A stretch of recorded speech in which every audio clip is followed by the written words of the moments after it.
We come to this place for magic. We come to Flesh Wound Features. to laugh, to cry, to care. Because we need that, all of us. That indescribable feeling we get when the lights begin to dim. And we go somewhere we've never been before. Not just entertained, but somehow reborn. Together. Dazzling images on a huge silver screen. Sound that I can feel. Somehow, heartbreak feels good in a place like this. Our heroes feel like the best part of us. And stories feel perfect and powerful. Because here, they are. Flesh Wound Features. We make movies better.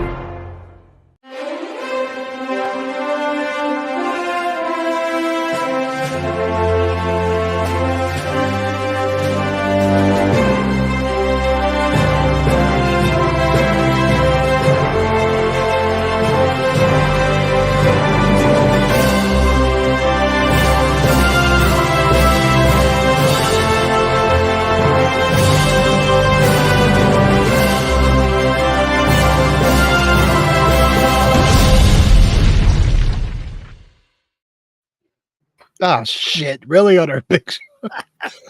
Good evening and welcome to the 7th annual Big Award Show. I am Flesh Wound and joined by the dapper producer Todd. I would like to point out my outfit from the Suge Knight collection. There you go. And Pugs Dread, Namaste. who just came in his pants when he saw that intro. Oh, I Howard saw the you Duck. pop for Wang Wang there over there. Dan. Dude, I did pop for Wang Wang. That needs to just be our intro from now on. We need to play Oh yeah, that with it's ready. It's not getting used once. It's just premiered tonight. Okay, I was gonna say that part. Like that part was epic. So I know knew you- Oh, what the other part was? You didn't like Harvey greeting us? Howard the I enjoyed motherfucking that duck. too. You're playing with house money the rest of the time. That was so fucking good. Good job, Todd. I know. was looking for David Hess briefing down. You know what? If you look at it, it has one of our favorites. I put something to represent all of us, even though Kruger hasn't seen it yet. Happy birthday, Kruger!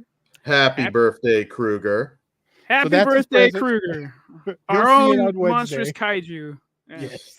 Yes, Hope he's yes. smashing buildings right now. He's just not into watching gay cowboys eating pudding. To quote South Park. To quote South Park, yes. So yes. How do you wear the hat the whole time, Dan? I just want to know. I'm already ready. But I have like regular headphones, so it's Yeah, not he's got something about Mary Warren headphones going on. You're all right. Good headphones. Nothing wrong with my headphones. because it doesn't What? work like that. And I look like a fucking Not gonna edit this video. I think I've got a tie somewhere, but I was just like, nah, no way. Oh yeah, No way. yeah. For a big event, it's funny though. I know Dan would still be wearing shorts too. Of course, I'm still wearing shorts. All right, What does you're it matter? Every year we say we're dressing up. I have. I know you have. So I remembered this one. So I'm gonna Who's bust going to see? Why be hot? everybody who watches What- us, Dan. how is this? Is a nice light, airy shirt. Yeah, short Hot. sleeve. It's actually He's lighter than comfortable. a t-shirt. My sleeves are short. Come on. Keep So's it- your bus. But I'm gonna end up coming like Matt Stone and Trey Parker one year. Watch me. Well, yeah. I'm just saying we forgot a very important award on here, Pugs. Ooh. One that isn't from the Oh, we Oscars, but the haven't. one that's from- But don't we announce that haven't on put the a show? number- What? Which Don't we one? announce that on Sunday? We Yes, don't we do that here, do we? oh. Well, we've done it both ways. Oh, okay. I think we've done it on Sunday when we forget.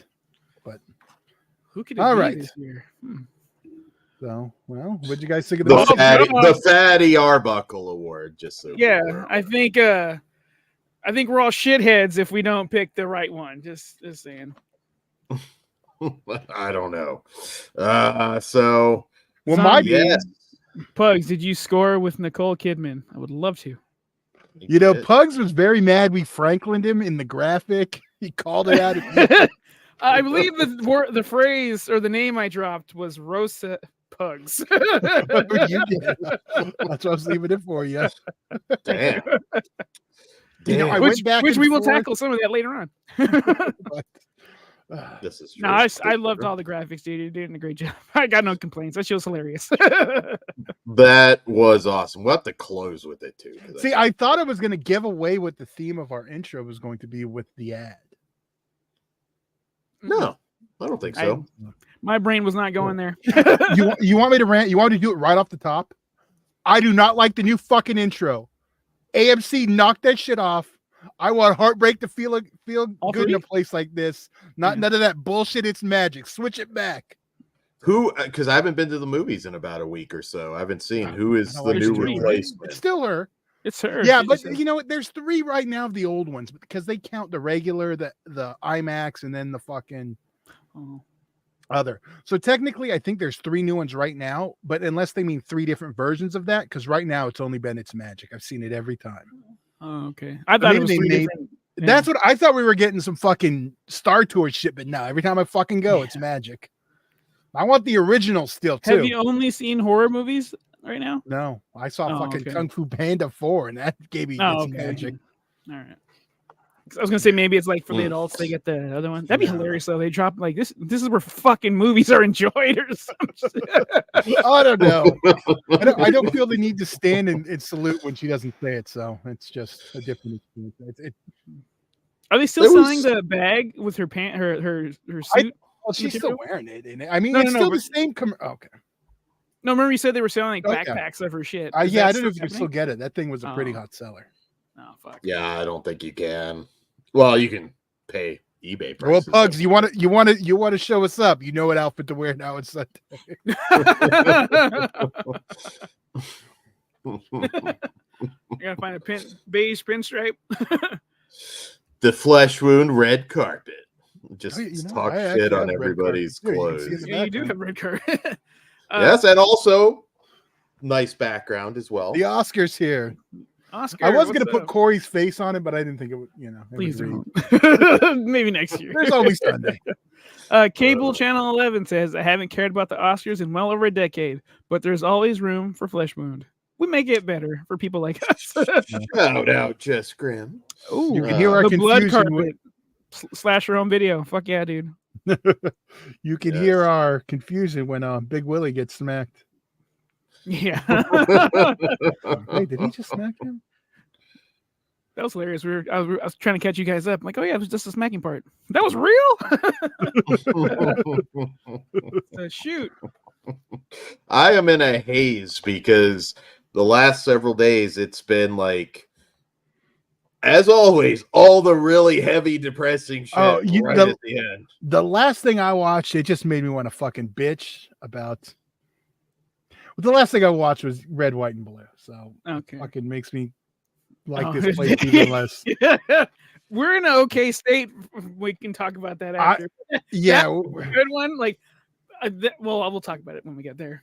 That got me. There were some hard hitting ones at the end for me, which we'll talk about. But I mean, I do remember Todd messaging us saying about too many dead kids. This is bumming me out. And I was like, I wonder which one he's watching. And then I came upon it and I was like, oh, yeah.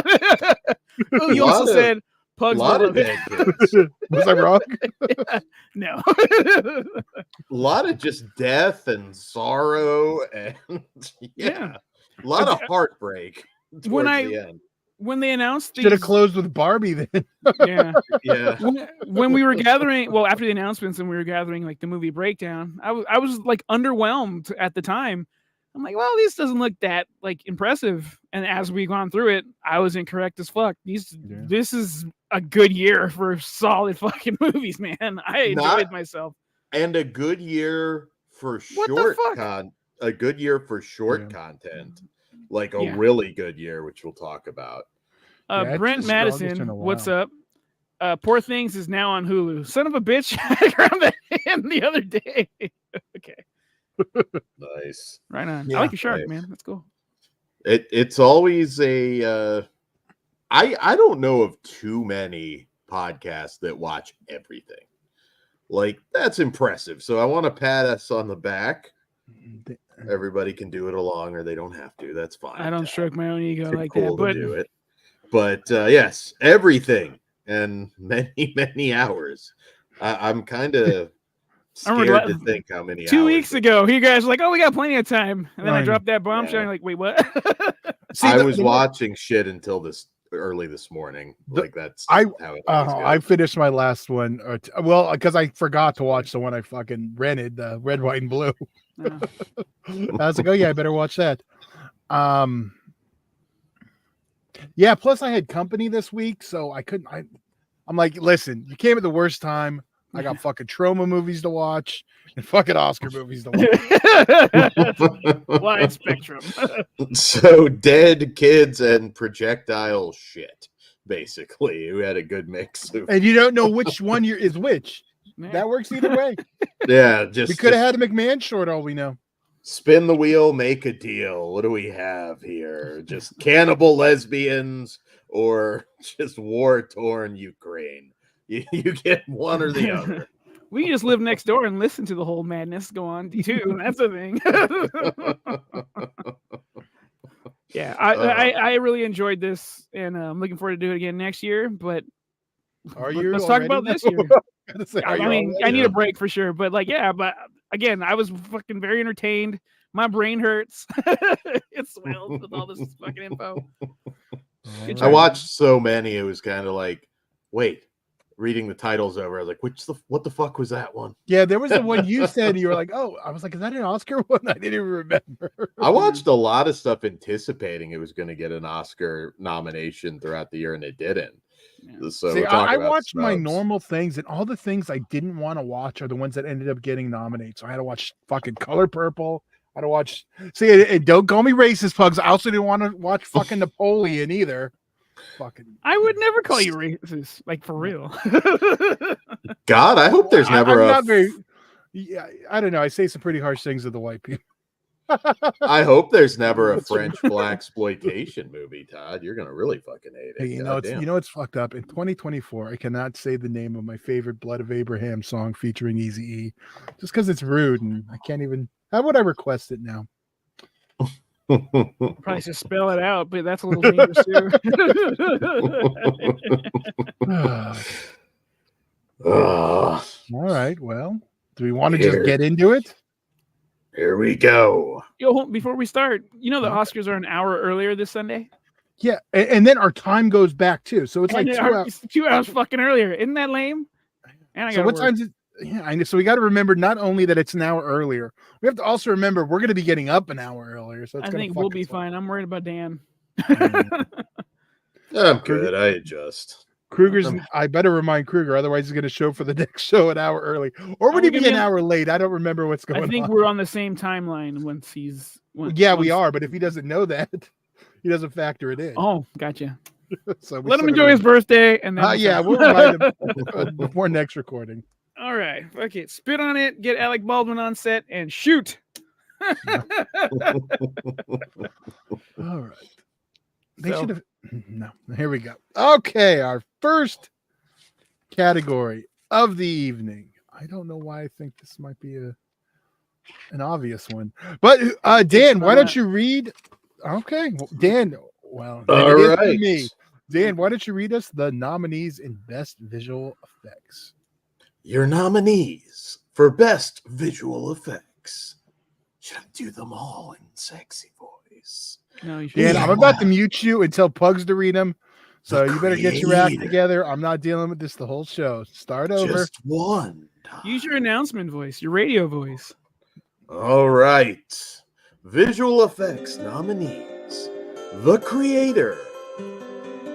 Godzilla -1. Guardians of the Galaxy 3. Volume Mission 3. Impossible. I forgot the last part. Recent sequel. And Napoleon. Dynamite. I wish. All right. I would like to see Joaquin Phoenix play Napoleon Napoleon Dynamite. Do the dance. I would actually not hold off on seeing that one. Well, what if we did it the opposite way and old Napoleon played wait, John Heder played Napoleon. Napoleon. As Napoleon just- Dynamite the whole time. You know what? That might win my Oscar. Eat the food, Egypt. Do I really want to see John Heater fucking like his wife doggy style though? That might be traumatizing. He's got Pedro in the corner, just giving him a thumbs up. I don't know what that was. Sorry, Guardians of the Galaxy is Ben's pick. Okay. Oh, there you go. Volume 3. And, Yeah. I'm and, stupid. and, I'm slow today. Zombie said, I hear Arizona's like, yeah, they still don't have it. No. All right. Yeah. So, since Dan read it, Todd, you go first, right? Or do I Yeah. go first? Okay. Well, mine, I gave mine away. I think was pretty obvious. Godzilla -1 is my pick for both to win and to take. All right. Yeah. So should I do would I want to win first, or who I think's going to win first? I'd say who you want to win should be first. All right. Who I want to win is Godzilla -1. However, I do think the creator will take this one. Oh, sorry. No, I was just gonna say, you know what's funny about those two pictures though? They're both like in a similar budget. They both like pull off spectacular effects on that. I can't be mad at that, but I could be mad at that. Both in terms of special effects, awesome. Like you said, on a fraction of a budget of a normal blockbuster these days. I am close between those two, but I would go with Godzilla -1 as well. Sorry, And Dan Grimm. Dan always makes it weird. I'll do it. Every goddamn category, Ben. And as far as who I'm predicting to win, for no particular reason, I don't know, Mission Impossible. Feel like they might throw Mission Impossible a bone. The Scientologist got you too? Okay. Well, that's not my pick. That's who I think is going to win. But Godzilla -1 is. I think that is a horrible thing to win. I think that one has no shot. Well, they still make it look like Tom Cruise does everything. So. Well, I'm going to look like a genius when it fucking does. You will, and I'll gaslight you and say this never happened. we're still gonna fucking shit on you. Ghost, you gotta go back and watch the intro after if you're just jumping in. We can play it again before we leave. Yeah. Okay. At the end. Yeah. What is it? Daily Ghost? I didn't even hear what Dan did, but I agree. See. Didn't do anything. All right, so- Zombies asking if the creator is any good. Yes, it's one of the top movies of last year. It's fucking excellent. Yeah, great sci-fi movie. People just didn't go out and support it for some reason. I don't know why. Well, it was advertised as an action movie, and that's a mistake. It's not. Well, it has plenty of action. I mean, it's not gonna. I would compare it like if an action movie, I would say like that's Star Wars, but like what this is more like. I don't even like this movie. Dan's gonna It's call Star Wars sci-fi, and you're gonna get in the whole thing. No, it's more like Blade Runner, where like it's more story driven than actual sci-fi stuff. So. Yeah, That's not what I would doesn't agree have with the noir vibe, but yeah. So then we all went. Yep. Next category. So, all right. Yes, I'm trying to. I should have produced better. All right. Now we have sound. There it is. There we Todd, go. That's you. Yes, that is. Here we go. There we go. I wish I had better music. What's this one? I bet mine will be sexier, but go ahead, Todd. Now you're going to get the worst one. All right, we're going back with the first. Okay, God damn it. Okay, our category for sound, we have The Creator, Maestro, Mission Impossible Dead Reckoning Part 1, because I do my job, Oppenheimer, and The Zone of Interest. Okay, if I say this one's probably going to be an easy one, will you give me that? I can. I think anyway. Well, I think and I want The Zone of Interest to win. This movie's practically basically all sound. Like there is some visual stuff, but it's all sound. If they failed in sound, they failed in this movie, and this movie is not a fucking failure. So my exact pick, prediction and pick, Zone of Interest. there'll be a lot of love thrown on that movie, I think, tonight. Just absolutely amazing. And you're right. You don't see a lot of the atrocity. It's just sound, and it hits you even harder. So this one's kind of a no-brainer. Probably the easiest category tonight for me. See, I agree on the pick, but I don't agree on that's what the Academy pick. I think Oppenheimer. You might be right, but I don't know. And the fact that it was Dolby and all that, it was That really was pushed it down. that was my pick up until I saw Zone of Interest. I'm like, oh, because I see. I still think I get that's still. Oh, I gave away my. Yeah, whatever. it's all right. Yeah, it's just it's too important, and the movie's way too good. And don't get me wrong, Oppenheimer's awesome, but Yeah. I Sound of Interest. We'll see though, because I can see them doing that. But I'm thinking everyone's going to think Oppenheimer's a shoe-in for other things. That they don't need this one. Let's give something to the filmmakers. Yeah, that happens quite a bit. I don't know that I've talked to a lot of people who think Oppenheimer is just going to sweep like everything, and it may. I don't think so, though. I don't think it's like going to be that. I don't think I don't think anything's set up to sweep anymore. Not a literal sweep, but a lot of people are calling for it to win most of the major awards, and I'm like, I don't know. There's some strong contenders this year, so we'll see. All right. So then our next category is live action. No, I'm trying. I'm still trying to. I'm It's trying cool. to catch up with the categories too. I'm speaking slow. Okay. All right. Live action. Okay. Live action short film. The After. Invincible. Knights of Fortune. Red, White, and Blue. The Wonderful Story of Henry Sugar. Okay. So I have strong feelings on a lot of these. They're all fantastic. The one that hit me the most, and they all hit pretty hard, except one. One I didn't really connect with that much, but I loved Invincible, which is about a real-life case of Marc-Antoine Bernier, who's it's basically about this 14-year-old kid in I guess they call it a youth center, but, has to be there, kind of a I don't know if you would call it like a prison. I don't know how they do it in France, but yeah, he's there. They named it there. What was this? Detention center. Yeah, because he was able to leave. So I don't know. I don't know the culture, but this is basically the last 48 hours of this guy's life. It's a short film about freedom. It's heartbreaking. I mean, it's the last 48 hours of his life, so you know how it ends in one way, but my God, should Shorts be considered for the best actor category? Because I would absolutely nominate the lead in this, Joachim Baumier-Lepine.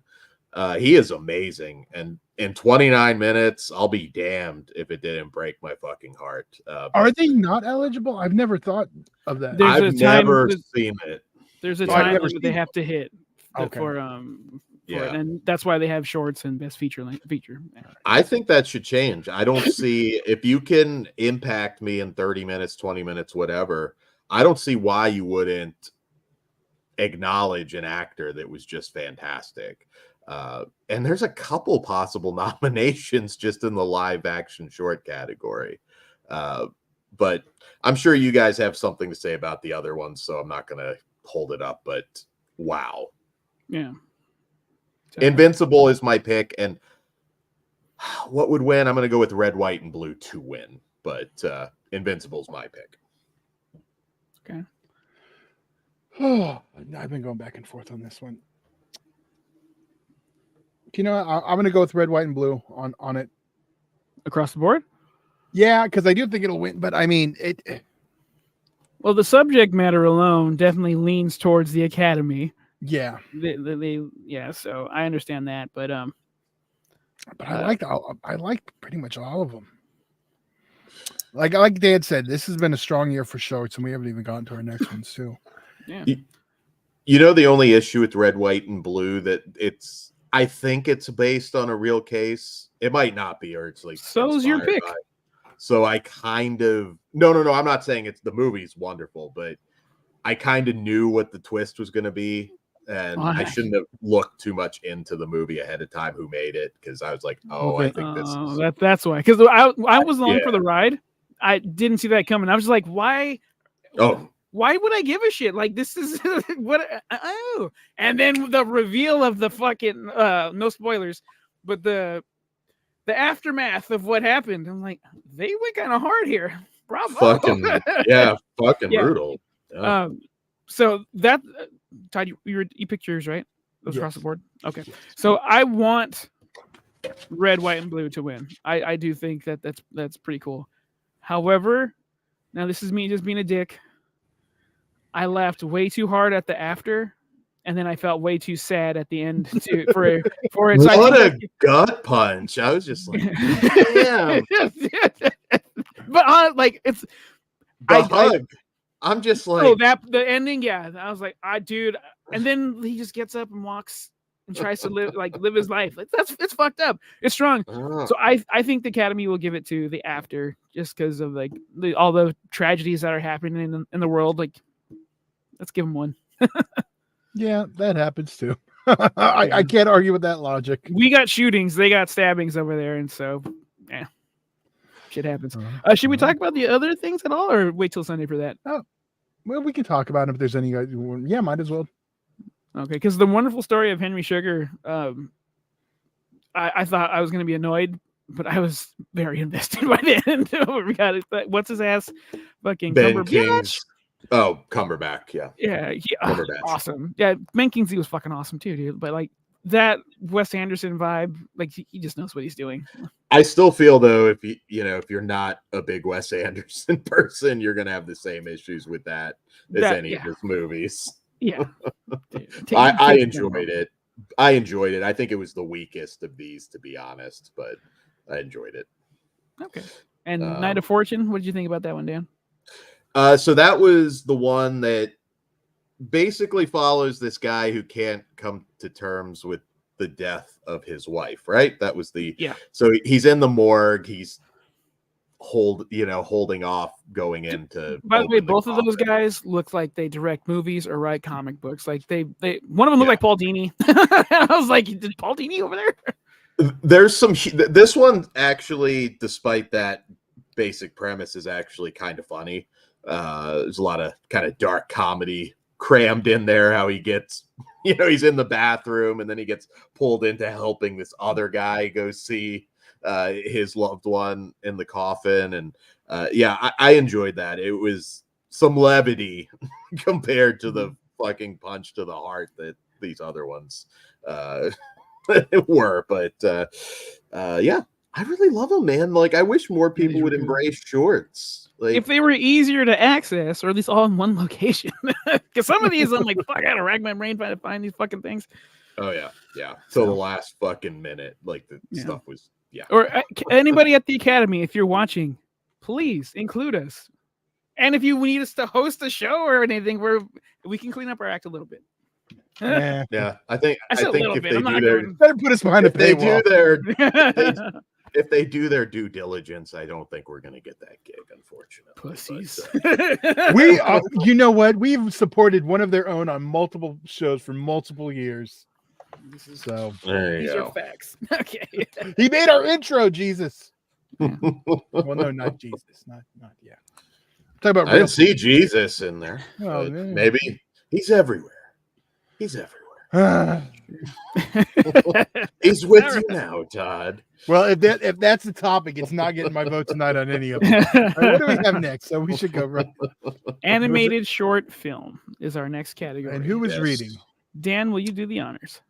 All right.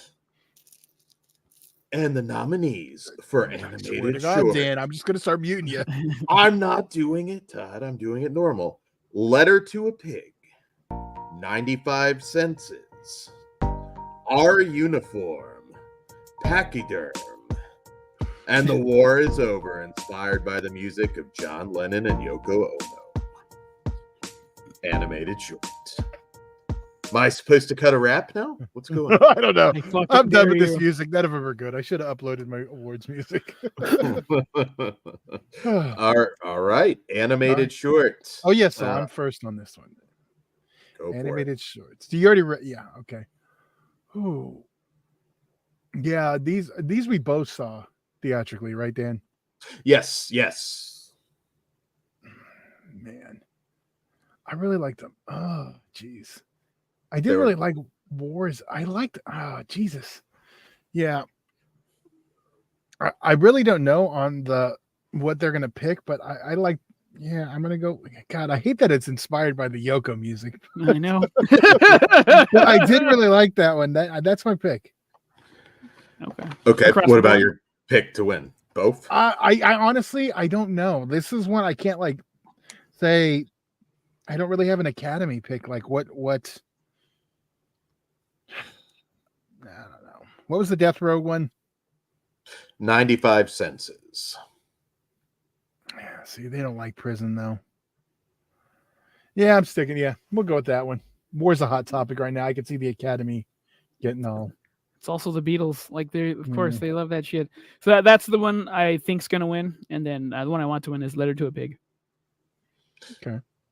So I will say animated shorts were fantastic. They also play, like, if you see it theatrically, some extra animated shorts, or so like they had that salmon one. I forgot it wasn't actually nominated, so you actually do get a little bit more. But so for me, all right, so Letter to a Pig is kind of a wonderful story. It's just a Holocaust survivor who hid in a pigsty, and years later is writing a letter to the pig that essentially saved him by covering him from the soldiers. And I love that. It's so fucking close, but I've got to go with 95 Senses, which is just an old man slowly like recapping his life and the heartache and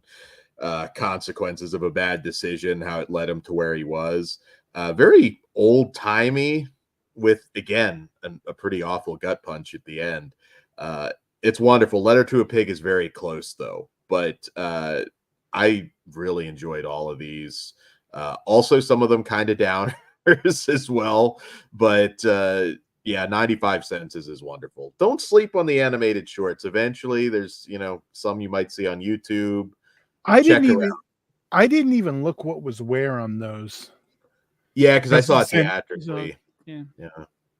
So yeah, but at least watch Letter to a Pig and 95 Senses. Those are can't miss, and they're short, so watch them when you don't have a lot of time. I'm enjoying the short form story, but like spread out. I don't need them in the anthology. I'll admit I got annoyed a couple of times. Like 40 minutes. Come on. Yeah, I'm like, that's not short. I'm like, we got full moon movies that are 10 minutes longer. Come on. I don't think we had anything that was 40 minutes. There was a couple 40-minute ones. Not animated, but the wonderful short. The live action. Doctor I was going to Strange say one and another one on YouTube. Animated, I think, were all relatively like short. I don't know what the longest one would have been. Maybe that salmon bonus thing, but yeah. Yeah, I didn't hate that one either. I know that was not one that was nominated. That's probably visually the most interesting. You know, it's funny, and thank you for saying that, because this reminds me, because you made a point of saying how much you don't like the Spider-Verse animation, and like basically everything animated was of that style, of the multimedia style. I think it's maybe like watching it. Well, number one, not being a big superhero guy, and I think that may be it. But the animation style, it's like, yeah, and 2 hours of it too. I don't know. Like maybe I just 2 hours. I don't know why. You're not wrong. It's just no. That's the only I noticed. I was like, Dan says he doesn't like that style. Like, okay, I get length, Ozzy, because he says cartoons can't be longer than like 20 minutes. Well, that's 22 stupid. minutes. So, all right. I got them all done now, so now I'm not playing catch up. Cool. Okay. No more spelling. You're up No, next. I am. So now I hopefully won't botch as much. All right, production design. And production design is, I got to figure out how to zoom on this thing. Okay, we have up for nomination Barbie, Killers of the Flower Moon, Napoleon, Not Dynamite, Oppenheimer, and Poor Things. Production design. Pugs, what you got? All right. A lot of these look gorgeous, and they've done a fucking amazing job on each of them. But what I want to win is Barbie. But I think white guilt will get the best of people because I don't think the fucking chauvinistic stuff's done yet. And I think Killers of the Flower Moon is going to take this home. Okay. So production design, you can't go wrong with any of these movies. They all look wonderful, but for me, it's actually an easy pick, and I'm going to go with Poor Things. The Yorgos Lanthimos film, I just thought visually that one hit me the most. As far as what's going to win, I might go Barbie on this one too, because you can't deny that the production design was very impressive in Barbie. Casa Dojo Mojo, whatever the fuck See, you want to say, yeah. And that's kind of where I am with this. See, I just taking everything out, production design, and it's those two. Those are the ones for me. Like they're so close. Like the design's so different. One of them feels like a modern day Caligari. So like, right. Like I'm with you on that. I just don't think that they're into that. No, that's my thing. But they also aren't into blockbusters. That's the one thing. And they love Yorgos Lanthimos. Like The Favorite did quite well. So Poor Things could be a spoiler for a lot of these bigger movies. It's possible. I'd be cool with that. Yeah, I totally see. I'm factoring in white guilt, dude, and fucking just the atrocities that they like about. Production design, but I think that has opportunities in other categories too, though. You know what I mean? Mm. Yeah, production design. I can't see it either not being either one of those. You know what? I'll say. I don't know why I feel like it's not gonna be Barbie, but I'll go with Poor Things across the board because this isn't really just a question for production design. Do you think Barbie, because it's not like a traditional Academy movie. It's clever. Don't get me wrong. I'm not saying it doesn't deserve it or anything like that. But with the way it ends, I disagree. I do think it's a regular Academy movie because it didn't hit you as a regular Barbie movie. Like it's a regular Barbie story. It is, but I still feel like there might be some old timers that are looking at it and thinking like, I just don't. Yeah, not my Barbie. This. You know the one award I want Barbie to win. We'll get to that later. But yeah, no, I don't know. I'm curious because Greta Gerwig didn't get anything, and I just have a feeling Barbie's not going to have a great night. If it wins anything, maybe another big category. But I'll predict that when we get there. But we may. Yeah. I don't want to get ahead of myself. All right. So next up, our category is original song. And the nominees are The Fire Inside, Flamin' Hot, I'm Just Ken from Barbie, It Never Went Away from American Symphony, Wazahazia, A Song for My People from Killers of the Flower Moon, and What Was I Made For from Barbie. Damn. All right, so I enjoyed all the songs. I narrowed it down to two for me, which were very close. It Never Went Away from American Symphony is a beautiful song, and if you watch American Symphony, it'll hit you even more because I think that's all that was nominated for, and that's the true story of the head conductor for Stephen Colbert and his wife's cancer battle. It's band leader. Sorry. It's cool. Ben watched a lot of fucking movies. But the band leader for Stephen Colbert and his wife's fight with cancer. It's a beautiful movie. Like I said, again, a lot of heavy stuff at the end. So it'll hit you even more if you watch that film. But for me, what I was made for, Barbie. I think that was the best song. Just hit me more than anything from Billie Eilish. What's See, going to I win this? figured you'd connect more with the Ken song. I thought that. I'm sure that's an insult, so fuck you, Todd. But He's actually whatever. I am adorable, though, so I guess I should connect with that. I'll take it as a compliment. Never mind, Todd. So, all right. Okay. My One person in the prediction- chat is Dan adorable. I'm gonna leave it. Someone said Dan makes everything weird. And He just there we proved go. his That was point. Ben. I think Ben probably knows. There's something no ladies in the chat, so that's not a fair question. And that's because Todd. you scared them away, sir. We don't even get what's her name anymore now, Dan. Objectively, they know I'm adorable. But all right, my prediction to win. I'm not sure. Music, this may not mean anything, but I feel like they might go with Wakazi, a song for my people from Killers of the Flower Moon. But yeah, that's my prediction to win. But I really have no clue on this one. I'm also voting for a song for my people, Dan. So yeah, Across the board. they're no Lightfoot, but I did enjoy it. So. That's okay. And yeah, I think the Oscar probably, yeah. And they're like, we better give the Redskins one. Oh. They had to change the football name. You know that the whole deal with that though, right? Like the Indians are pissed off about it. Did they The change fucking it? White Guild wants to change it, and then the Indians are like, "What the The fuck?" owner That's like, doesn't. well, he was right. No, dude, I'm with him. I didn't give a shit. I'd have a team called the N-words, dude. But you know how I go. I don't think that's going to happen, Bugs. And Los all this Angeles- stuff they changed.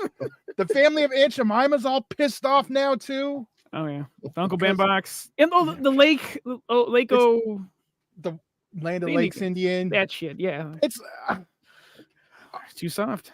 But anyway, yeah. Speaking of soft shit, so this is the Fucking category that I Jen got upset bitches. with. okay. So there's one song that caught my eye when we were watching a movie called Past Lives, and we'll talk about the movie later. And it's called "Quiet Eyes" by Sharon Van Etten. Fucking stellar. I was like, oh, I think I'll like when I heard it, I'm like, that's gonna be my pick. And then I went back and looked. I'm like, it's not on here. This is a fucking crime. So this is a Indie gets big it. ass snub. There, Indie gets it. Indie Phantom. There is no song equal to "It's Hard Out There for a Pimp." Put the hat on top. Here's a stupid question. Can you nominate an old song? No. It has to Yeah. be new, right? Yeah, Okay. it has to be recorded. But then also, if you take parts from an old song and put it in a new one, you get disqualified, which is what happened to. Oh, interesting. So Okay. no rap songs are allowed to get nominated. Is that If is you that the way they sample- had to get racist? If the sample is different than actually like just using a part from an old song, which is weird. I was gonna use the other R. So yeah, you can't do like And he doesn't mean wrong. if I wanted to clip like I don't know why, like a John Kennedy speech clip or something. I don't know at the beginning. You're A done. speech is fine. No, speech is fine. Okay. You know what? It's funny with this award, considering that the film industry and the music industry have stopped producing like soundtracks specifically for movies like they used to, on very few exceptions.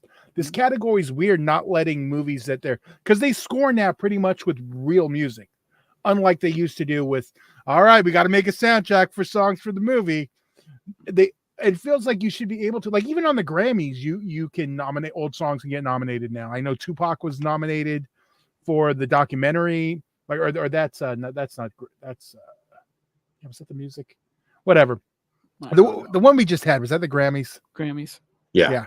I know, like, there was stuff like that. So it's like, if you're gonna, I don't know. I feel like it should be opened up to other stuff too. Like, if it's in the I'm with movie.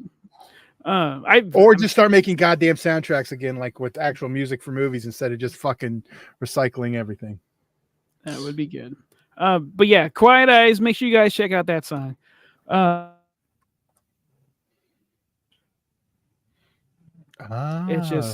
It's huge. Indy Boom, said, bam. yeah, that's why they tried to add new songs to Little Mermaid. Makes sense. Oh, okay. Can you It's not buy these albino, soundtracks? yeah. Albino. Yeah. See, that's an exception. But I mean, yeah, back in the day, everyone used to make songs for movies. And then you bought the shitty soundtracks. yeah. For example, Pugs was just talking about the Dangerous Mind soundtrack. Yet Just the one song was not made for the movie. That's like the one they pulled off an already existing. But come on, that It fit. That made the fucking movie. I know. And your favorite entrance of all time. My pick though is not American Symphony, but as a person who makes music, I fucking loved it. Like, that shit was awesome. But I'm gonna go with I fucking love her, Billie Eilish.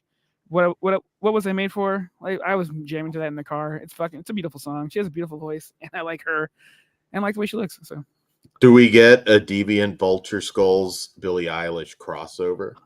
I'm already into it. I don't think Father Jim would be. That's my guitar player and collaborator. I don't know. I would like to cover one of her songs and fucking be on a song with her. Absolutely. Rope Trick Part 2 with That would Billie be Eilish. hilarious.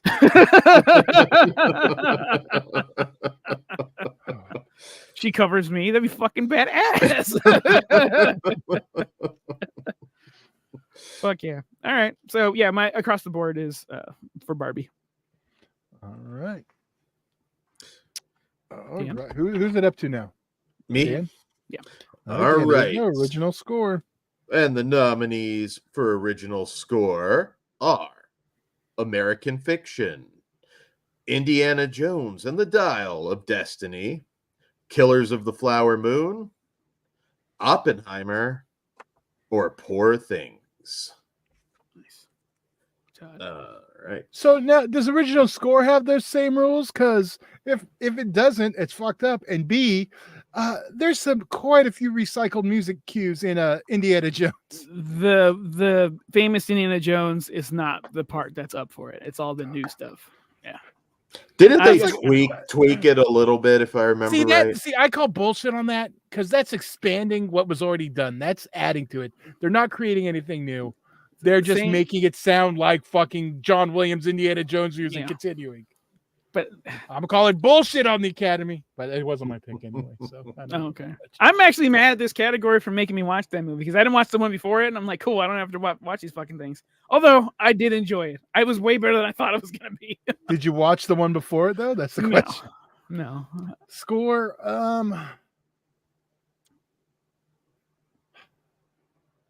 All of them except Indiana Jones were impressive, actually. Yeah, I mean, like I liked Indiana Jones, but I mean, it's not. Yeah, if it won in '84, that's fine. But there's better things right now. Fuck. Poor Things Funny was that- impressive because it broke like a lot of rules. Yeah. To give off-time beats and weird noises. Like, I enjoyed it, but up to you. I think. Fuck. This one's actually easy for me. I'm surprised it's a harder one for you guys. I'm gonna go Killers of the Flowers Moon. It has more of a traditional score, which I think it'll win. And but you're right about Poor Things. You know what? I'm sticking with it. I don't think the breaking of the rules will help Poor Things. I think that'll Yeah, hurt it, actually. I think it'll go against it, but like But my choice across the board is Oppenheimer. Ooh, okay. see, I think that'll win though. Oh, I'm sorry, Todd. I skipped. Yeah, my bad. No. I totally forgot to do it.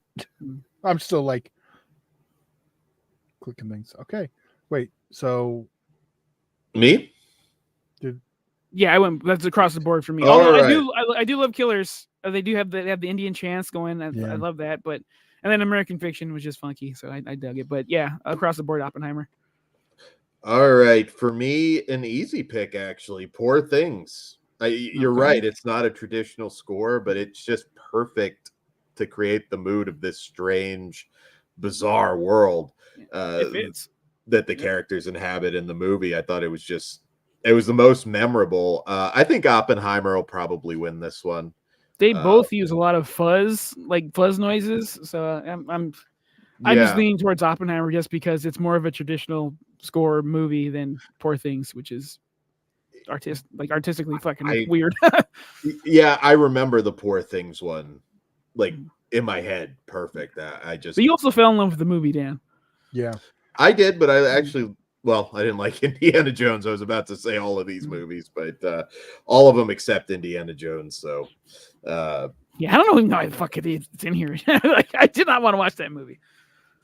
That was long. My dad wanted to see it, and I went. And I was just like, God damn. Oh, you suck it up for your dad, dude. I did. I'm sure you did. yelled at him on the car ride the whole way. God I damn, broke- Dad, you made me watch it. Indiana Jones bullshit. I couldn't watch it. No, I You mean broke down Baba why Dan? I broke down why it sucked in the car, but I was very nice. Oh, God. Does your dad want to smack you around too? Dude, sometimes? he went all Baba Duke, dude. Baba Dan. Okay, so then the next category Did you is do that, Dan? I got to know that now. No, I need an answer. Did you torture your dad with that breakdown on the way home? Of course, the movie sucked, Todd. It was fucking stupid. That ending, goddamn. And then it's like, oh, let's just do the last movie again. All right, let me break down. We'll do a 1 hour breakdown of Indiana Jones before we get back into the Oscars. All If right, you're Dan's cool about to with get muted. Okay. hold on, I see Daily Ghost. I'm thinking of those I had but lost. Teen Wolf, fucking yeah. Teen Wolf 2, Police Academy 4, The Goonies, Splice Like Ooh. Us, Spaceballs, Breakin', so many others. I've replaced many since, but I wish I had the originals. Nice. On vinyl, I had Poltergeist 2 and $1 Million Mystery. Dude, you won me over though with fucking Teen Wolf. I've actually been toying with the idea of covering a song from Once Bitten. Ozzy will hate you. Absolutely do it. Yeah, see, my soundtracks go to more 90s. You got like Above the Law, Juice, Fuck yeah. Murder Was the Case, Gang Related. Yeah, apparently those are all Death Row soundtracks. That's just coincidental because they're the ones that are sitting right in front of me. Three Shocker. strikes. There you go. Okay, they're all black. I get that. I'm trying to think of another soundtrack. Colors, that doesn't work. New Jersey. Okay, apparently, all my Boys in the Hood. I'm giving up at this point. You like your urban music. It's all good. I know, but I'm trying to find one white soundtrack at this point. If I go to the very beginning, oh no, that's never mind. Kerwin White's theme song. All right. All Next right. category. Todd, I think you're up. Oh, makeup and hairstyling. All right, you know I'm the master of this one. So we got Golda, Maestro, Oppenheimer, Poor Things, and Society of the Snow. Pugs, what are you thinking? All right. I think it's weird that Society of the Snow's there. That does kind of feel like just fuck your hair up, and we don't even need to pay. There's some blackening and dirty, but yeah, that one's But a little. Well, the hair side, makeup's different. Well, yeah, because they have to look like they've been In the mouth. And, dirty and can't be cleaned.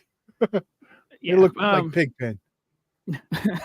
yeah, easier time. He would have loved it there. Although Golda strong, Maestro strong, but I got to go with Poor Things across the board in this one. Like, something in my instincts telling me Poor Things. I could be dead wrong, but for me, that one stood out the most.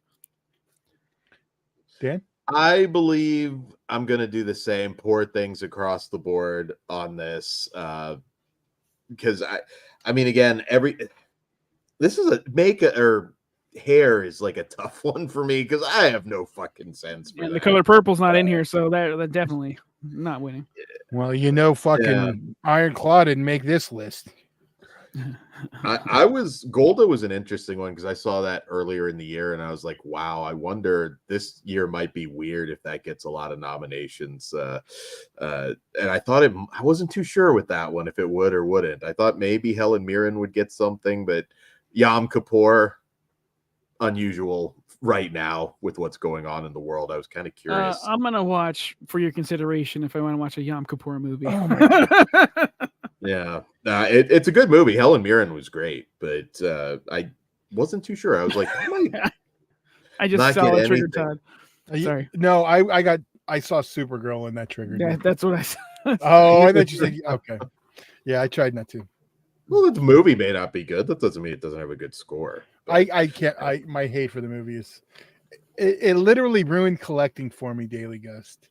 I watched Supergirl when the new Warner Archives Blu-ray came out, and as soon as I hit stop, I said to myself, "I never need to watch this movie again in my entire life."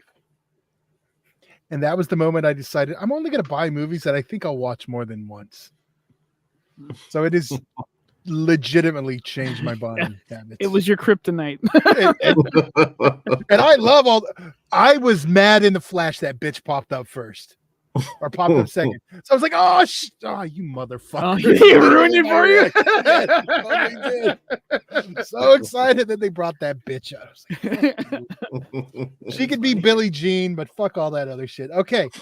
Was I supposed to answer? Oh, yeah. Makeup and hairstyle. What my complaints first I'm getting out of the way. The fact you got that shitty fucking nose job, fucking bad makeup and Golga.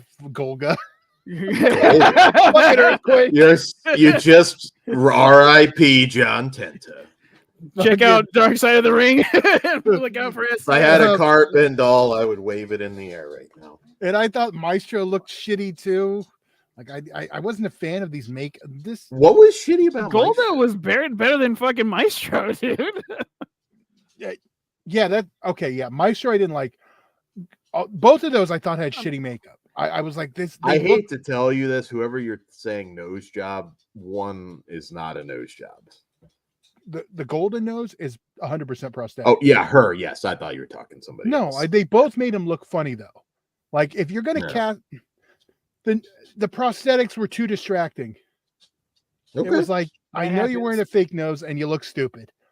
I don't understand why you're doing this. So I'm going to not obviously pick either of those things, and obviously it's Poor Things. I mean, it has the best makeup, hair. I mean, it has. Willem Dafoe. I mean, Jesus. Yeah. Yeah. So. Yeah. That one's an across the board for me. And if the Academy, they have to see that on that one, right? They fucking love what's his ass though, dude. Maestro. What the fuck's his name? Bradley Cooper. Yeah. Fucking. Yeah. But this isn't about who they like. He's also not showing up on Sunday, so hopefully they factor that in. Why is he not showing up? I don't fucking know. I just heard it on the radio today. Is it like a political thing, or is it like no? I think he just had shit to do. But heard Gaga's going to be there. Just want to run into her. Shit, I'll run into her. All right. International feature film. Is that me? Yeah. Yes. All right. International feature film. Io Capitano. Perfect Days. Society of the Snow. The Teacher's Lounge. The Zone of Interest. Dan. Okay, I loved all these films. Society of Snow is a great survival film. If you're into that, you'll really enjoy it. Before I pick my favorite, I want to really put over Teacher's Lounge because I don't know if we'll talk about it again or not. But I love that this was such a small thing, accusing, confronting somebody with stealing, and how it just fucking snowballs into a mound of shit. Teacher's Lounge wasn't Cohen. No, I know, but it's a Coen Brothers maneuver. Yeah. You start with something small, like a stolen rug. Oh, okay. Yeah. It just escalated. It felt somewhat realistic because I kind of was looking at it and thinking man, I kind of feel sorry for her. Probably didn't think out making the accusation without, undeniable proof. But yeah, really good movie. And I wasn't expecting much from it. It didn't sound like she went about it like a fucking bitch. Hey, is this you? Give my shit. But everything's great. Perfect Days also fantastic. You can't go wrong. Just watch all the international feature nominations. They're all great. But Zone of Interest, my God, that was just such an amazing movie. From the director of Sexy Beast and Under the Skin. And he does an amazing job with Zone of Interest. It's like I said, it's move the camera, dude.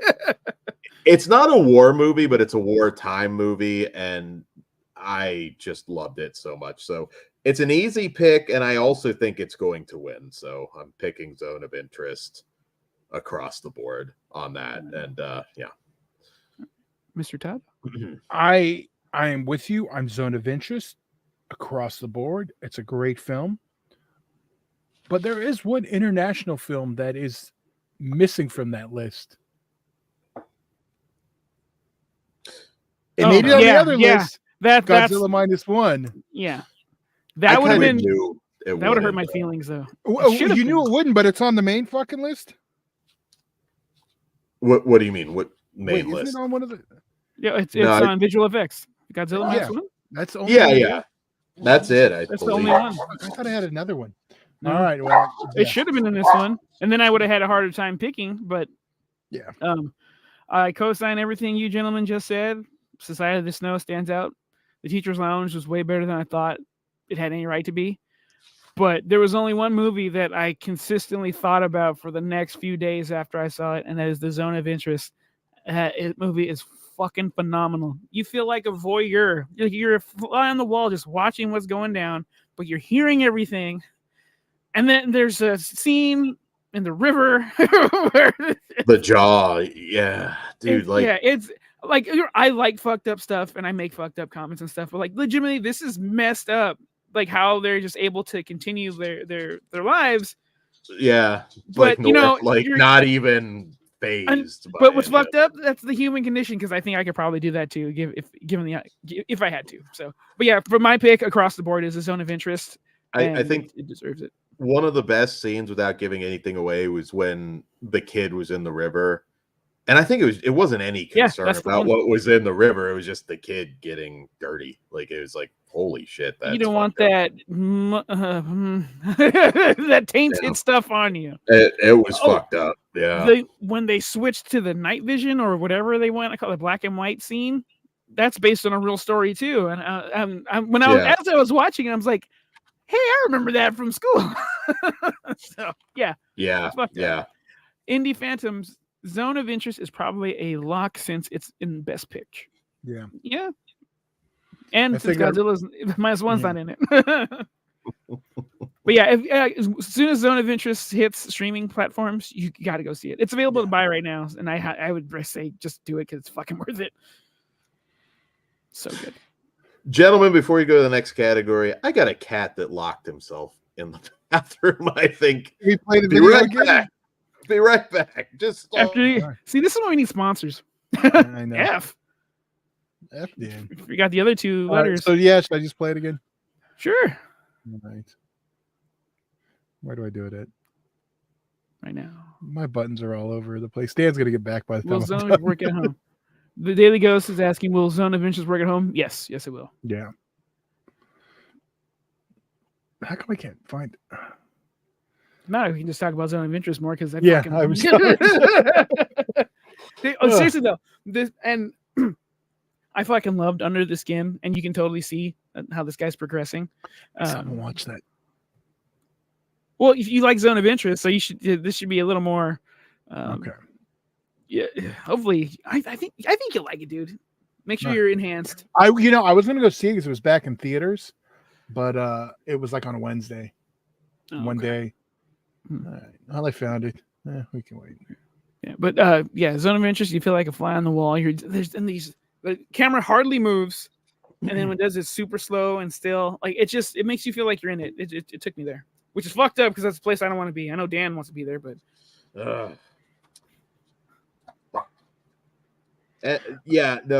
Zone of Interest. You guys really should go out of your way to see that one. I do think it's a special film. Again, Perfect Days was great. I liked all of these. I really did. International feature is a very strong category, but it wasn't a hard pick. No. All right. Film editing. That's a category. Is this one me? Sorry. Yes. Okay. All right. So film editing. The nominees are Anatomy of a Fall, The Holdovers, Killers of the Flower Moon, Oppenheimer, and Poor Things. See, if only they let them nominate songs that were already there, then we could have had 50 Cent off in the song. God, I couldn't annoy you so much. That's hilarious. Oh my God, because I don't like him. Oh, he's funny as fuck, though, dude. I enjoy his social media presence, but I'm never bumping 50 Cent. Okay. Ever. I just, man, they were all edited really well. I mean, obviously they're all fucking nominated. But I gotta go with Poor Things. It's not. It's edited a little different. I really, I think that's my pick. Well, the Academy do it. I can see him giving it something to like Oppenheimer, but I don't see him giving it to no, I don't see him giving it to Poor Things. I think So Poor Things is going to get more than you think. It can be one of those films that's that's nominated for so many things, and Academy voters like, oh, we'll give it to it in that one, and then they end up getting none because those votes get split because it's nominated for different things. Like it doesn't have just a big nomination for one, category. I think it could get spread out and it could not win. I think that's a possibility too. Yeah. That's just where I sit though. You could be right. Right. I hope it does. I'm seeing in the chat that the sound design, sound. What the fuck are they doing? Yes, and I was thinking that earlier. Wait, wasn't it sound editing before?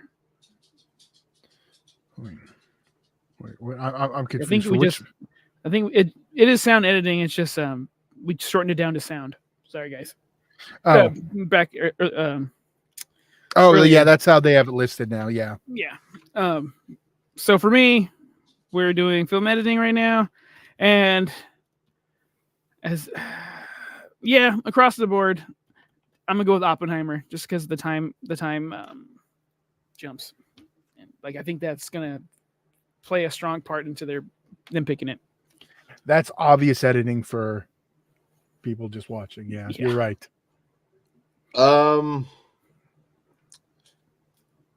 Yeah, because you shouldn't notice good editing. That's the thing. You shouldn't. Yeah, this one I think I'll go Oppenheimer across the board too, because I mean it's definitely getting something, and I don't think I picked it much yet for anything. So I'm gonna go with Oppenheimer across the board for editing. See, that could happen to Oppenheimer too. Could get split too. No, that one's definitely getting some. Yeah. Okay. Okay. Documentary short film. I believe that's me. All right. Didn't Dan just go? Yes, he did.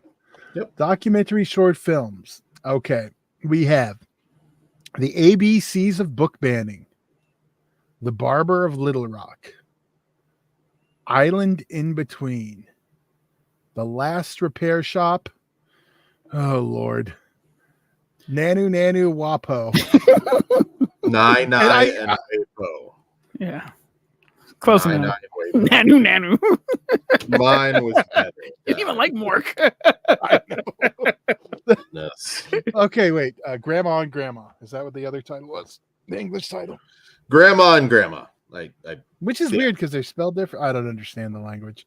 I thought our language was weird enough. Yes. So, Pudge, what are you picking? I am going to go.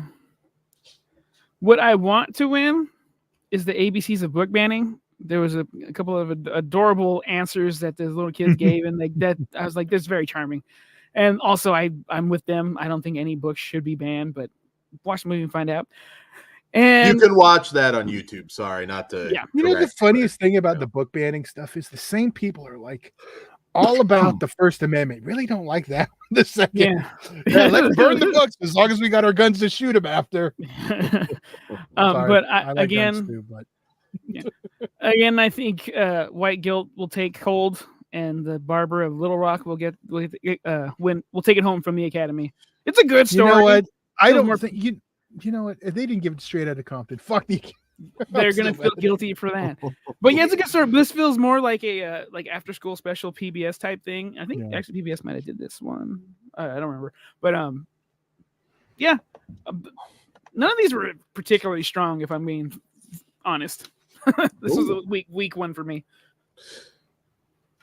I would agree with you as far as it's not as strong as the other short categories. I think Nine Eye and Wapo, it's cute. Like, they're 100 years old, they're best friends. Like, it's cute, but it felt more. It'd be better as a Pixar short. Yeah. Yeah. It felt like kind of like a YouTube. Looked like that just a dumpling heart. one. If they would animate it, that I forgot what it's Yeah. called. That's what I was Paolo? thinking of when I was watching it. Yeah. Yeah. I mean, ABC's of book banning was good. It felt more like a news piece, and again, that's kind of Doc Wasn't that Short. a Nightline or what? What it is. I think Barber of Little Rock was by far the best for me with this one. You know, just The one I didn't like, I'm like, why are we bothering? Is the island in between? It started off good and then it just fucking went flat. I'm like, this is lame. It was interesting. Yeah, like I said, Doc Short, I will agree with you, was not like a fantastic category, but they're all worth watching. Barber of Little Rock, I think, is a really, by far, I think, the best out of these. But, you know, ABC's a book banning too. You can see it on YouTube. You also leave feeling pretty good with that one. Barber of Little Rock, I was going to say, kind of hopeful. And yeah, I enjoyed it. Todd? Shit. I am the ABCs of book banning on this one. Oh, I didn't predict. I'm sorry. My pick is ahead. Barber. My prediction is ABC's of book banning. I'm on both on this one. I think it's, but I can see, like, for reasons folks mentioned, the Barber one getting it. All right. All right. So now, my next yes, sir. Documentary short film, documentary feature film. feature film. Yes. All right. So our nominees are Bobby Wine, The People's President, The Eternal Memory, Four Daughters, To Kill a Tiger, 20 Days in Mirapole. Dan. Okay, so while the Doc Shorts were just kind of there, they were okay. I have to say, like, the documentary features was a great category. I loved all of these. Eternal Memory, and I can't remember the real people's names off the top of my head. I'm sorry. But it follows this actress and this news correspondence from Chile and their love story. He has Alzheimer's, and which is why it was funny you couldn't remember the name. Yeah, well, there you go. I guess that makes sense.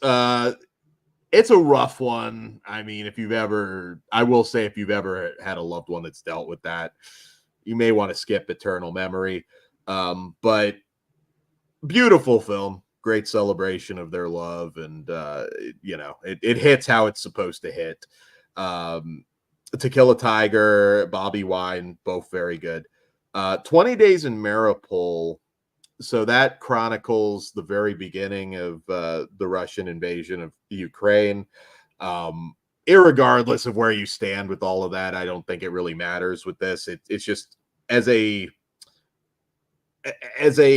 documentary, it's pretty fantastic. Like, I felt like I was there.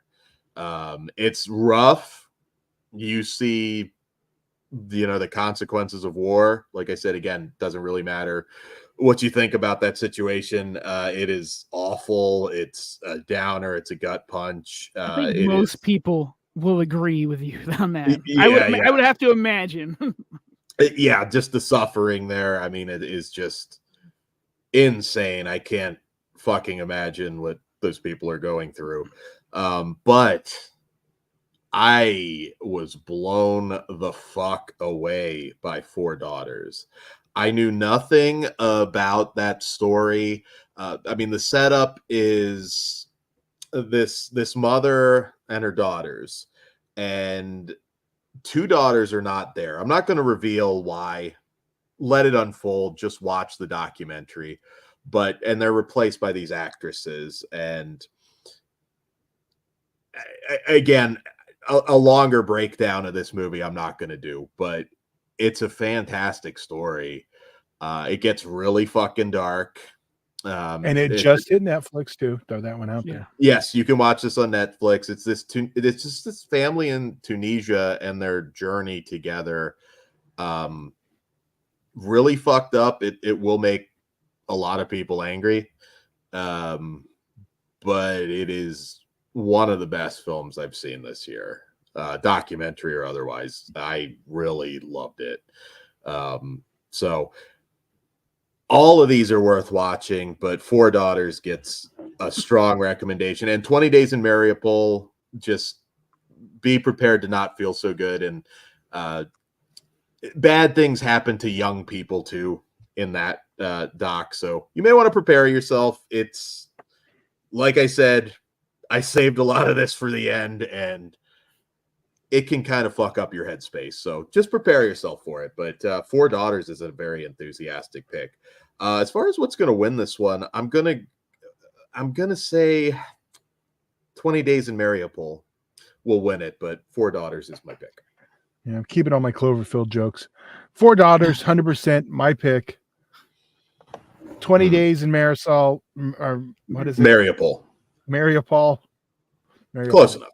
Okay. There you go. I'm trying not to be a dick. I mean, Cloverfield. joke, but I think they'll pick that. Honestly, these you could flip these. I could pick either one, and they could pick either one with these two. It's one of those cases, but yeah. So. I agree with you guys that Four Daughters is excellent, but I had all the feelings in 20 Days in Mariupol. Like I'm picking that across the board. It's fucked up. Like again, I make jokes about killing dead adults, children, everything. But like when you see it on screen, like, and it's not a movie, it's a fucking documentary. It's a little different.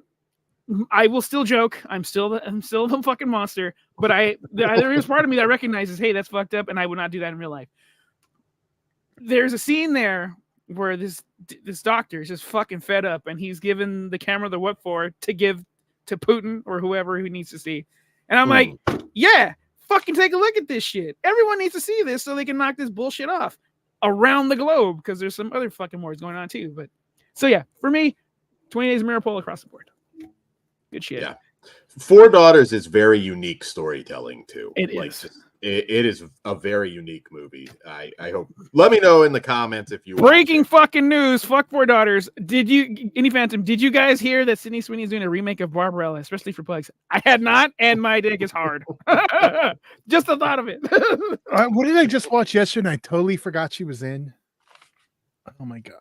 Well, not yesterday. Was it Dead Ant? The no, Bug it was Once movie Upon a with Time in Tom Hollywood. Arnold. Oh, okay. I forgot she was in Dead Ant with Jake Busey and Tom Arnold. That's badass. But yeah, she's also one of the ones in when they go to the Spawn Ranch. Yeah. Oh, okay. She's one of the girls. Yeah, I think I can kind of remember. When what's her name takes her there, Annie McDowell's daughter. Yeah. Can't think of her name. Margaret Qualley. Thank you. All right. Well, there you go, Pugs. You got some breaking news. Fuck yeah. Good shit. I want sequels. Okay, costume designers. That went up to me now. I believe it is. It's Dan. Dan. Okay, Dan. Dan's our costume design master. Costume design. And I'm sorry, I kind of fucked up. I got it. Well, right, I mean, look at Dan's. Dan knows his costume design. Check out that. Fuck yeah. All right. So costume design. I have all right. Sorry. The nominees are Barbie, Killers of the Flower Moon, Napoleon, Oppenheimer, and Poor Things. All right, Todd, what are your picks? There's only real two answers for me on this one. That's Barbie and Poor Things, and both for different reasons. I picked Poor Things and everything else. I can see this being the one that the Academy gives it to, and since I'm going either way, I'm going to go Barbie across the board on this one. Okay. Again, I think white guilt weighs heavy, and that fucking they're gonna. But it's not going to hit them all. No, it's not. But they're gonna see the blankets and the quilts that the Indians made, or excuse me, Native Americans made, and fucking. Oh no, you're good with Indian. I think right. Any fucking way. But white people would get weird about those words. Yeah. Oh, but you know what? There's one other. Sorry. Man. I forget. Some of these youngsters get all pissy about it. You didn't name this track. So what I want to win is Poor Things, because it's just like Barbie, but it's a little more horror. So I'm gonna lean towards that. But what I think will take it is Barbie. I think Barbie will take it.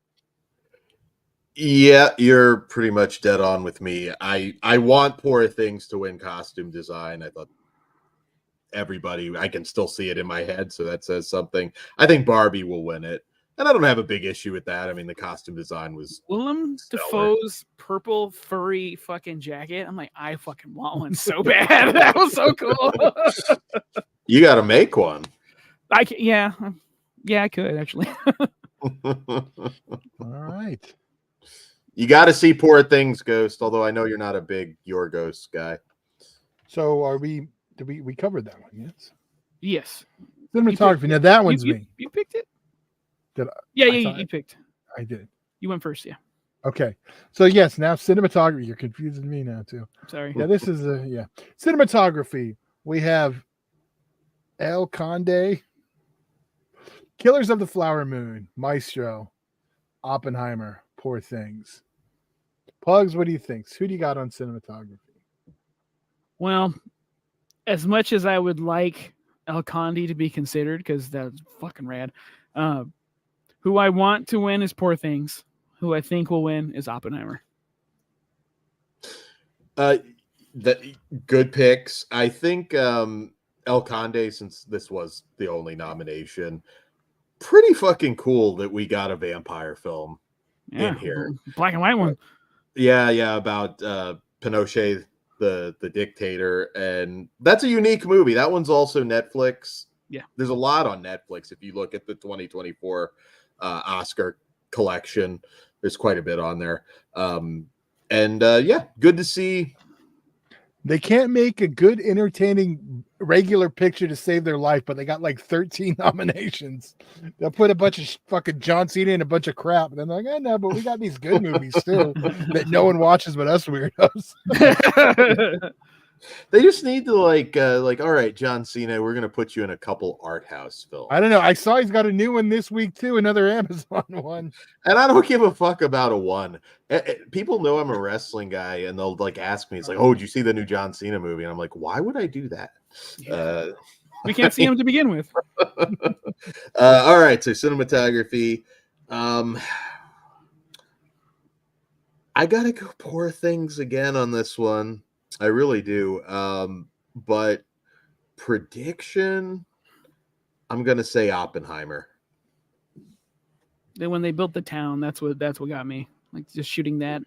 Yeah, I get a vibe. Oppenheimer will probably take that one. I'd love to see El Conde get it though. See, I'm picking the one that has the most traditional cinematography. That when I think cinematography, it is. And that's Killers of the Flowers. I mean, I think that's my pick.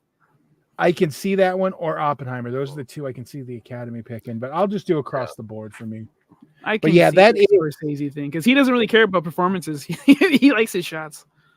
And those are the kind of cinematography the voters will notice more than a Poor Things. To them, it could just look like weird and they're not thinking about it. That's true. So I think on that one, the traditional. And when I think that, that's what I do. I mean, a movie can look good, but it may not necessarily. It could be. Yeah. All right. So next is am I reading it? The animated feature film. That is you. Okay. Look. Animated feature film. The Boys and the Heron.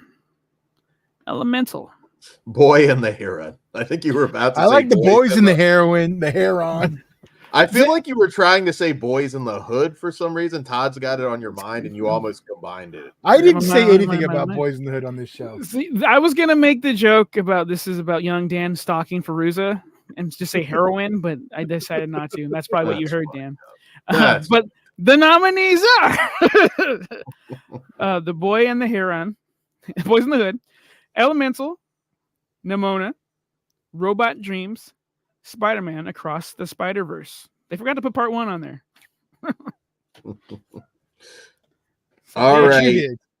Yeah. So we know what Dan's not picking. Not always my category, but I will say I enjoyed all of these. I thought Nimona was very good. You said all of those, Dan. Yeah, I didn't say it. Why do you think I dislike Spider-Man? I didn't dislike it. It's just not my thing. I'm not saying it's a bad movie. Okay, no, I'm just surprised. You normally. Okay. So I'm putting it over. I was making sure you didn't forget, like in the other category, like, oh wait, that was Indiana Jones. Jones, Not yeah. that. I was That giving was- you your shot. It was fine. All good animated movies. I've got to go Boy and the Heron. This one's fairly easy. I'm not as into anime as a lot of people are. That's one Oh, good. genre of film that I'm not familiar with that much. But I really did enjoy Boy and the Heron, featuring the vocal talents of one Dave Bautista, who's in there. Yeah, I surprisingly really enjoyed that. And I don't know why. I've had good experiences when I do watch anime, but I just haven't expanded my knowledge. I need to. Boy and the Heron is my... Dan has grown, and I'm going to say that on the show because normally it was all hentai, and now he can tell there's a difference. Never liked hentai. I don't like seeing octopuses go into ladies. Yeah, but you told us all of it was hentai. I have seen It's some growing. hentai. I don't get it. La Blue Girl, that's a hentai, and there's a lot of tentacles going into orifices. Not my thing. But Well, maybe next year that'll be a category. best hentai. I want Dan, I want you to make a movie called Not My Hentai. Just make a documentary. Why do you like cranking it to cartoons? Yeah, just me and Japan, just interviewing. So, like, what does this do for you? Yeah.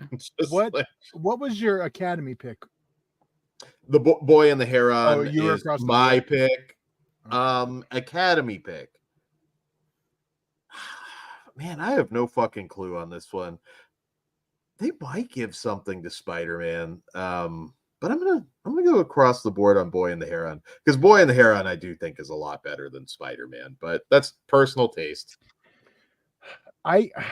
It's hard though. Like I out of these, I had the most fun seeing Spider-Man. It's the only one I've seen more than one time and wanted to see more than one time.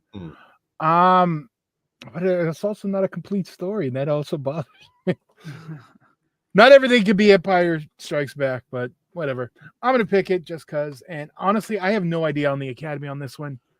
Because there's nothing that like I say, oh yeah, that's a shoo-in. There's no shoo-in, I don't think, in this. I think the Academy voters were gonna ask their kids, oh, they like Spider-Man. Okay. Oh, okay? Well, That's what I think is gonna happen. okay. Yeah, but I do feel like more. You're probably right. There's a lot of cases where I think that's probably like Bradley Cooper. I don't want to watch this fucking crap. What'd you like, buddy? And Yeah. he just tells him. Boy and the Heron, though, I do feel like Actually, more I know people for a would fact go that happens. But my Boy, pick, and the Heron, I Elementals think- could be an upset. Studio No, I like Studio Ghibli is a big Right. thing. I think a lot of people saw Boy and the Heron. So Oh no, that had multiple. Like it sucks because when it finally got nominated, and I was finally able to make time, is when it stopped being in theaters. a lot of those screens were full for that. Like, Yeah. so people do love it. well, it's Yeah. carried over from Spirited Away, right? That the other Yeah. one. Yeah. Yeah. So, but that's not. Neither one of those are my pick. I want Nimona to win. Like I enjoyed that way more than I thought. That hit me hard. Like I did not expect to like it. I fucking loved it.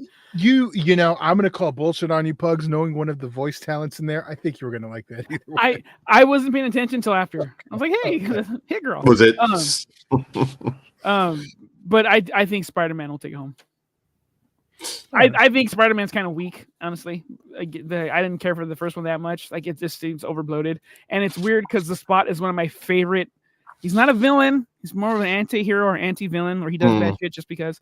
But he's one of my favorite Spider-Man guys anyway. But I don't think it did it like it should have. It's fine. Like I don't think it sucks, but I didn't love it like everyone else does.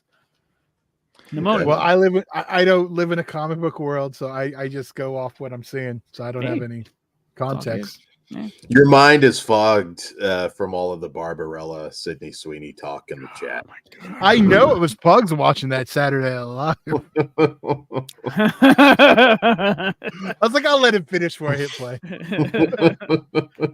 Nobody bother me for 20 minutes. I don't care if the fucking house is burning down. Nobody bother me for 20 minutes. She was a Hooters girl. It was awesome. Everybody, you I don't even like Saturday there. Night Live, dude. Like, it annoys me when I have to watch it. But this time, I'm like, I enjoyed. I the fuck out saw of it was on. I was like, oh, she was on. I was gonna watch it. Then I saw it was already playing. I was like, Good job, Did Flex. you have I was about Ed? to tell you, but then I didn't because I saw it was what he played. Did you have Ed over and he just happened to put his hand on the remote and come up with it sticking? I had like after I was like, I watched that by myself. How dare you? No, he probably did the same thing. No shame. No shame. All right. Did we finish animated feature film? Yeah, I made a Did we jizz all- joke. Threw it off. That's Sorry. normal. Yeah, Spider-Man, the whip. All right. I think it's me. Who's- Yeah. Dan for holes in his supporting roles. All right. Why did you change this? The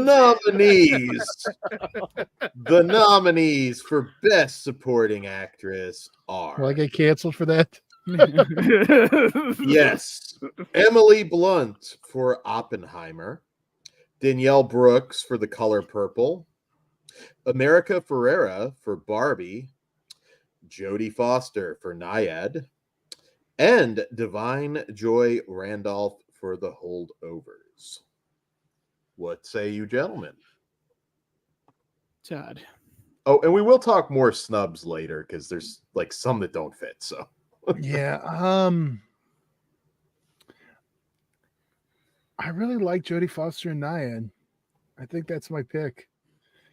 But I think it's gonna go to Oppenheimer. That one I feel like that's the only one I feel like's a lock. Okay. Plus they all like Emily Blunt. Well, she rocks. I'm But- not Okay.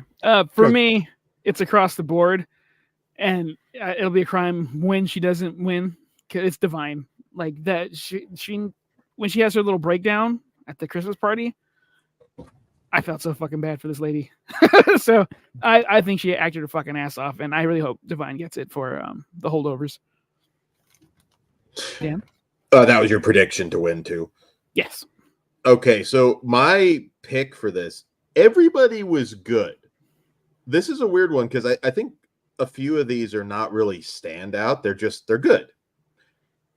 I think Divine Joy Randolph was fantastic in The Holdovers. It's an easy pick for me. You're right. I think she had less screen time than like a Jodie Foster did in Naiad, but she was really memorable. In fact, I remember watching The Holdovers months ago and thinking like, man, she's fucking good.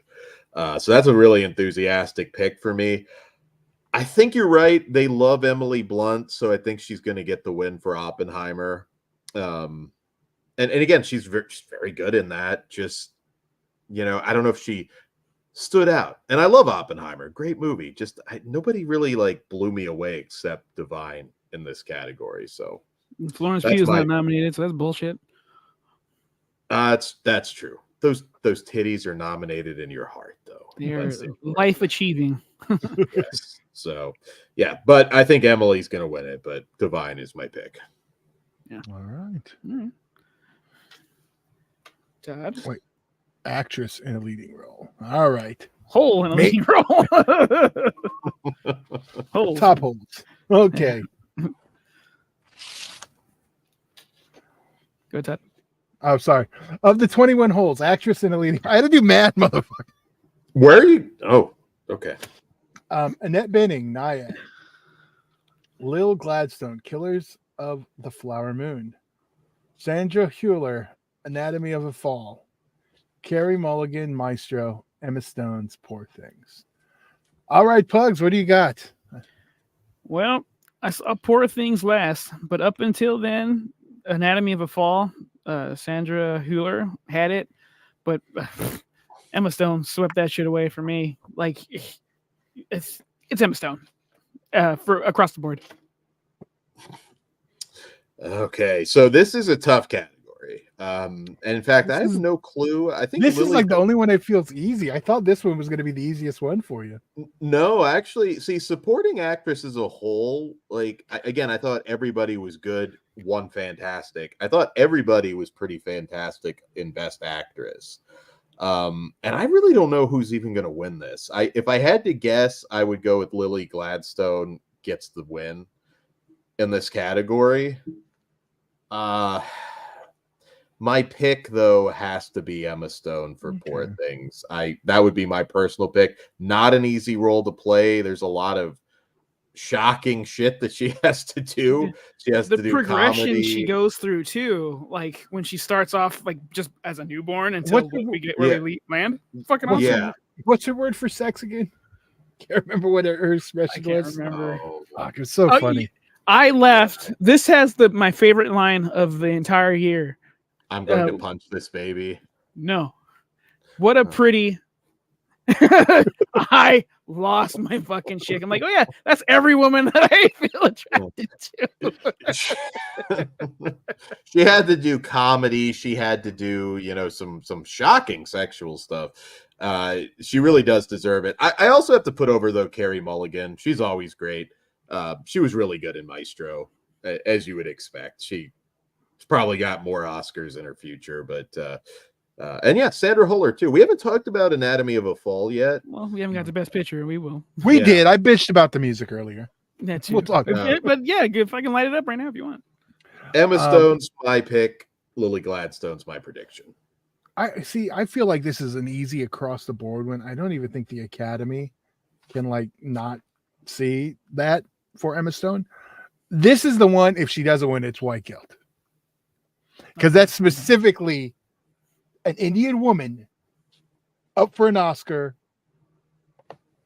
About an Indian story. Yeah. But Emma Stone's also Academy darling. Like everyone loves her. Yeah, that's the thing. But that's what I'm saying. If that one wins, okay, we used to see Sunday. You know what? I'm kind of okay with anybody winning, but you don't want to say you're not now. Then you're right. Oh no, I think Lily's been cleaning house too. So, but I don't. Yeah, but I think it's Emma Stone's night. So. Yeah. Okay. All right. So then we have actor in a supporting role. Polls in a supporting role. Polls in supporting roles. The Sausage Party Award. All right. So we have Sterling K. Brown for American Fiction. Robert De Niro, Killers of a Flower Moon. Robert Downey Jr., Oppenheimer. Ryan Gosling, Barbie. Mark Ruffalo, Poor Things. What say you, Dan? Okay. I had a lot of trouble with this one because it's another category I'm drawn all over the place. Everyone's fucking fantastic. That's the damn problem. No, everybody was good. It's just one of those ones. It's just, again, who is like head and shoulders above everybody else. And I'm having a rough time with it. I feel for some reason, I feel like they're going to give it to Robert Downey Jr. for Oppenheimer. Who do I want? I'm just having second thoughts. I did circle one, but it's okay. You can change it. Now you got to tell us which circle though after you pick. We want to know. So Mark Ruffalo was very good in Poor Things. I'm not picking him for this because I don't think he was the standout. I don't think he's the best. Movie. Yeah, Mark Ruffalo in general is not like what I call a great actor. He did a great performance in here, so. Isn't that what it's for, though? Well, yeah, but he's had. So I'm saying it's hard to pick him though because he's. I think he's a good actor. His acting. He's always Mark Ruffalo. Yeah. That's the problem. He's had some movies where he was a little bit off, but he's also been on, and he wasn't on in Poor Things. But I'm going to pick Robert De Niro as my pick for this. I mean, it's Robert De Niro. He's always great. Yeah. It's a tough category. I don't know. I don't think it should be Ryan Gosling. I 100% disagree with you. I want that motherfucker to win this so bad, just so I can hear everyone on Twitter, bitch. That's all I want. Just Ryan Gosling. And I want him to be the only motherfucker to win for Barbie. Remember, the greatest thing that happens is Twitter, Dan. You will thank me later. Change your vote. And fucking I might change my vote now because I do want that meltdown as well, and he's the only one that wins. Oh, but I want Billie Eilish to win. Fuck. Remember, I like Ryan Gosling a lot. Drive, Blade Runner 2049. I love Ryan Gosling. think I he's a like the great actor. Notebook. He's just fucking. He's awesome in that. Yeah, he's great in Notebook. Yeah, I think Downey Jr.'s winning, but I'll go ahead and pick for me Robert De Niro. Yeah, But- I think Robert De Niro. I can see Yeah. the Academy giving it to him. So that Yeah. that's your pick. Yeah. I'm Ken 100%. I want Ken to win so bad just for the meltdowns. So I think it's the best performance. You almost have me switching my vote, but I'm gonna stick with it. I really want Mark Ruffalo to win. He won me over, but I think they'll give it to Robert Downey Jr. Can you imagine Gosling wins it and he just goes up there and it's like, man, it'd be fun to cut a heel promo. It's like, tough titty, Greta. He drops the fucking award. I don't even want this shit. Indie Phantom. De Niro was highlight of Killers, but he deserved it more for flicks he wasn't even nominated for, like Goodfellas. And they remember that too. Yeah, well, yeah, because like nothing against Training Day, but not Denzel Washington's best. I don't know what you're saying over there, Dad. That must be a white thing. Because that's Great like movie. top tier Example. Denzel. No, Dad. No, That is a no. shitty He's example. great Just in it. stop It's talking, not Dan. his best movie. Then what's his best, Dad? Philadelphia. Well, what was he going up against? It doesn't have to be his best fucking movie. It was No, his best. I understand. I don't remember what he was up against, but he should have won before. It's Training Day. That's was your- Yeah, not- but yeah, I get not how that. it but was that worded. wasn't one given to a performance that he should have Training got. Day. I feel like if I pull up his IMDb, which I'm not going to do right now, I don't know if Training Day is probably not in the top 10 of Denzel. I'm watching that shit tonight now. American Gangster. That's cool. That's when Russell Crowe is phoning it in. He better Yeah. suck that BBC of fucking Denzel, because otherwise that movie got nothing. He should be embarrassed that he was involved with that. That movie's fine, but like Denzel is that movie. Fucking although Fat Russell Crowe now is the shit, so I'd like to see them come back. Equalizer 4. Come on, give us one more. Fuck yeah! I still want him showing up on his moped in the Conjuring universe. Indy has a good point. Pacino, Scent of a Woman. Oh Look, God, that movie's a The worst fucking- example of an actor winning for the wrong role is Pacino in Scent of a Woman. You know what? I'll tell you another thing about this. This is from the video store day. Scent of a Woman. Worst fucking tape. 3-hour movie. They put it on one tape and used the thinnest thing. Every time we put it in a rewinder, it would snap. Fucked up. Every time. So That's why you hate it. I don't think you even remember. Oh no, the no, movie. I no. It was a shitty movie anyway. It was funny because my buddy bought it, brought it over, watched it, we rewound it, it snapped. Luckily, he bought it at Tower. I said, just take it back. And he did. He got a new one. It probably snapped again. I don't know. Yeah, I It was was out of gonna my say. hands at that point. He never watched it again, and it was See, fine. that's when you had to record it right after, so you had backup. Remember those? Yeah. I had the oh my god, the double DVCR with the Band-Aid, a piece of tape, whatever. Good shit. All right. Okay. So what do we have next? It's actor, a pole in a leading role. Who's got this one? Eh, I don't remember. I think it's me. So, Okay. all right. Best actor in a leading role: Bradley Cooper, Maestro; Coleman Domingo for Rustin; Paul Giamatti, The Holdovers; Jeffrey Wright, American Fiction; or Cillian Murphy, Oppenheimer.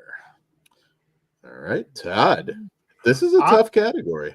This one for me, like Coleman, Domingo jumps out. Rustin for me, like performance wise, Yeah. there was something different from him, so that also stood out for me. Yeah, that's my pick on this one. Who do I think the Academy will give it to? I don't know. Fucking Bradley Cooper. No, I don't think he's getting anything this year. You know, Jeffrey Wright, American Fiction. That would honestly probably be a close one for me anyway, and I can see them give. You know, they got to give one. Right. Yeah, I think everyone did an outstanding job except Bradley Cooper. I did not like what I don't know. His decisions were weird. But Well, blame the director. Who I want to win, Paul Giamatti in The Holdovers. I thought that fucking performance was outstanding. But who I think will win, who also did a pretty good job, was Cillian Murphy, fucking Scarecrow. He's gonna get an Oscar this year. This is a really tough category. I do have to put over Coleman Domingo. I thought he was excellent in Rustin.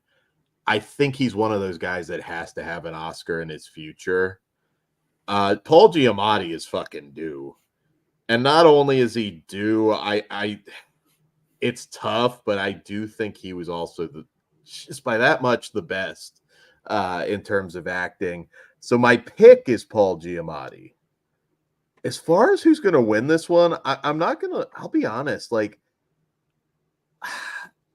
I don't think it's going to be Coleman Domingo just as a hunch, but he would deserve it. I'd have no issues with Coleman winning. I have no issues with anybody except Bradley Cooper in this category. Bradley Cooper was good. It was fine, dude, but there was some weird ass fucking Paul choices. Giamatti should have won in 2015 for the landmark role as Jerry Heller. It's Straight Outta Compton, and the fact he's not, I will not vote. Was he for nominated? I didn't think they nominated. You snubbed.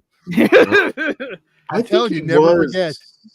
He was nominated for Sideways. I don't know if it was for Straight Outta Compton. I thought he got a nomination, but he's never won. Okay. Paul Giamatti is my personal pick. I loved Holdovers, one of the best movies of the year. Oh, I don't know who's going to win this. I'm going to just say Murphy for Oppenheimer, which I also would have no issues with. I mean, he's great, but the Daily Ghost says, "I hope someone in the audience then screams Baba Booey." There you go. Howard Stern's just hugging him in the. I guess he's supposed to thank him. Paul Giamatti's supposed to thank him. God. He guaranteed to Stern that he will thank him. Fuck yeah. All right. Adapted screenplay. That's me. All right. If I can find adapted screenplay, we have American Fiction, Barbie, Oppenheimer, Poor Things, Zone of Interest. This one might be a tough one. What do you say, Pugs? This is very tough because all these are just incredible films. Who I want to win is The Zone of Interest. You're fucking adapting it from, I know there's a book, but like it's the fucking Holocaust. like that's crazy. And Oppenheimer is the fucking prequel to the Holocaust, or like actually parallel, kind of. I think Oppenheimer will take it, but I really hope Zone of Interest gets this. Zone of Interest, again, easy one for me. Except if you were watching, you know how I feel about that movie. Who's gonna win this one? I'm gonna say American Fiction. I'm gonna take the underdog there. Well, if it wins for writing, that would make the most sense. That is a valid point. Because they'll have writing in the brain, so that could influence the Academy's voting. That's a solid pick, but it's not going to affect what I have. And that is, my pick is Poor Things, second only to Zone of Interest. But I don't know. I think this is another one I think that they might give the Barbie. Because I think everyone else is going to be safe in other categories. I can see this one happening with Barbie. Yeah. So that's my Academy pick. Okay. So, American Fiction we haven't talked a lot about, but again, Best Picture. We will, because it has one of my favorite line in any movie up until I saw Poor Things. Yeah, but Zone of Interest was, for me, man, wow. Yeah, heritage right now. all right, original screenplay. Pugs. That me? All right. Original screenplay. Our nominees are Anatomy of a Fall, The Holdovers, Maestro, May December, Past Lives. Dan, what say you? All right, original screenplay.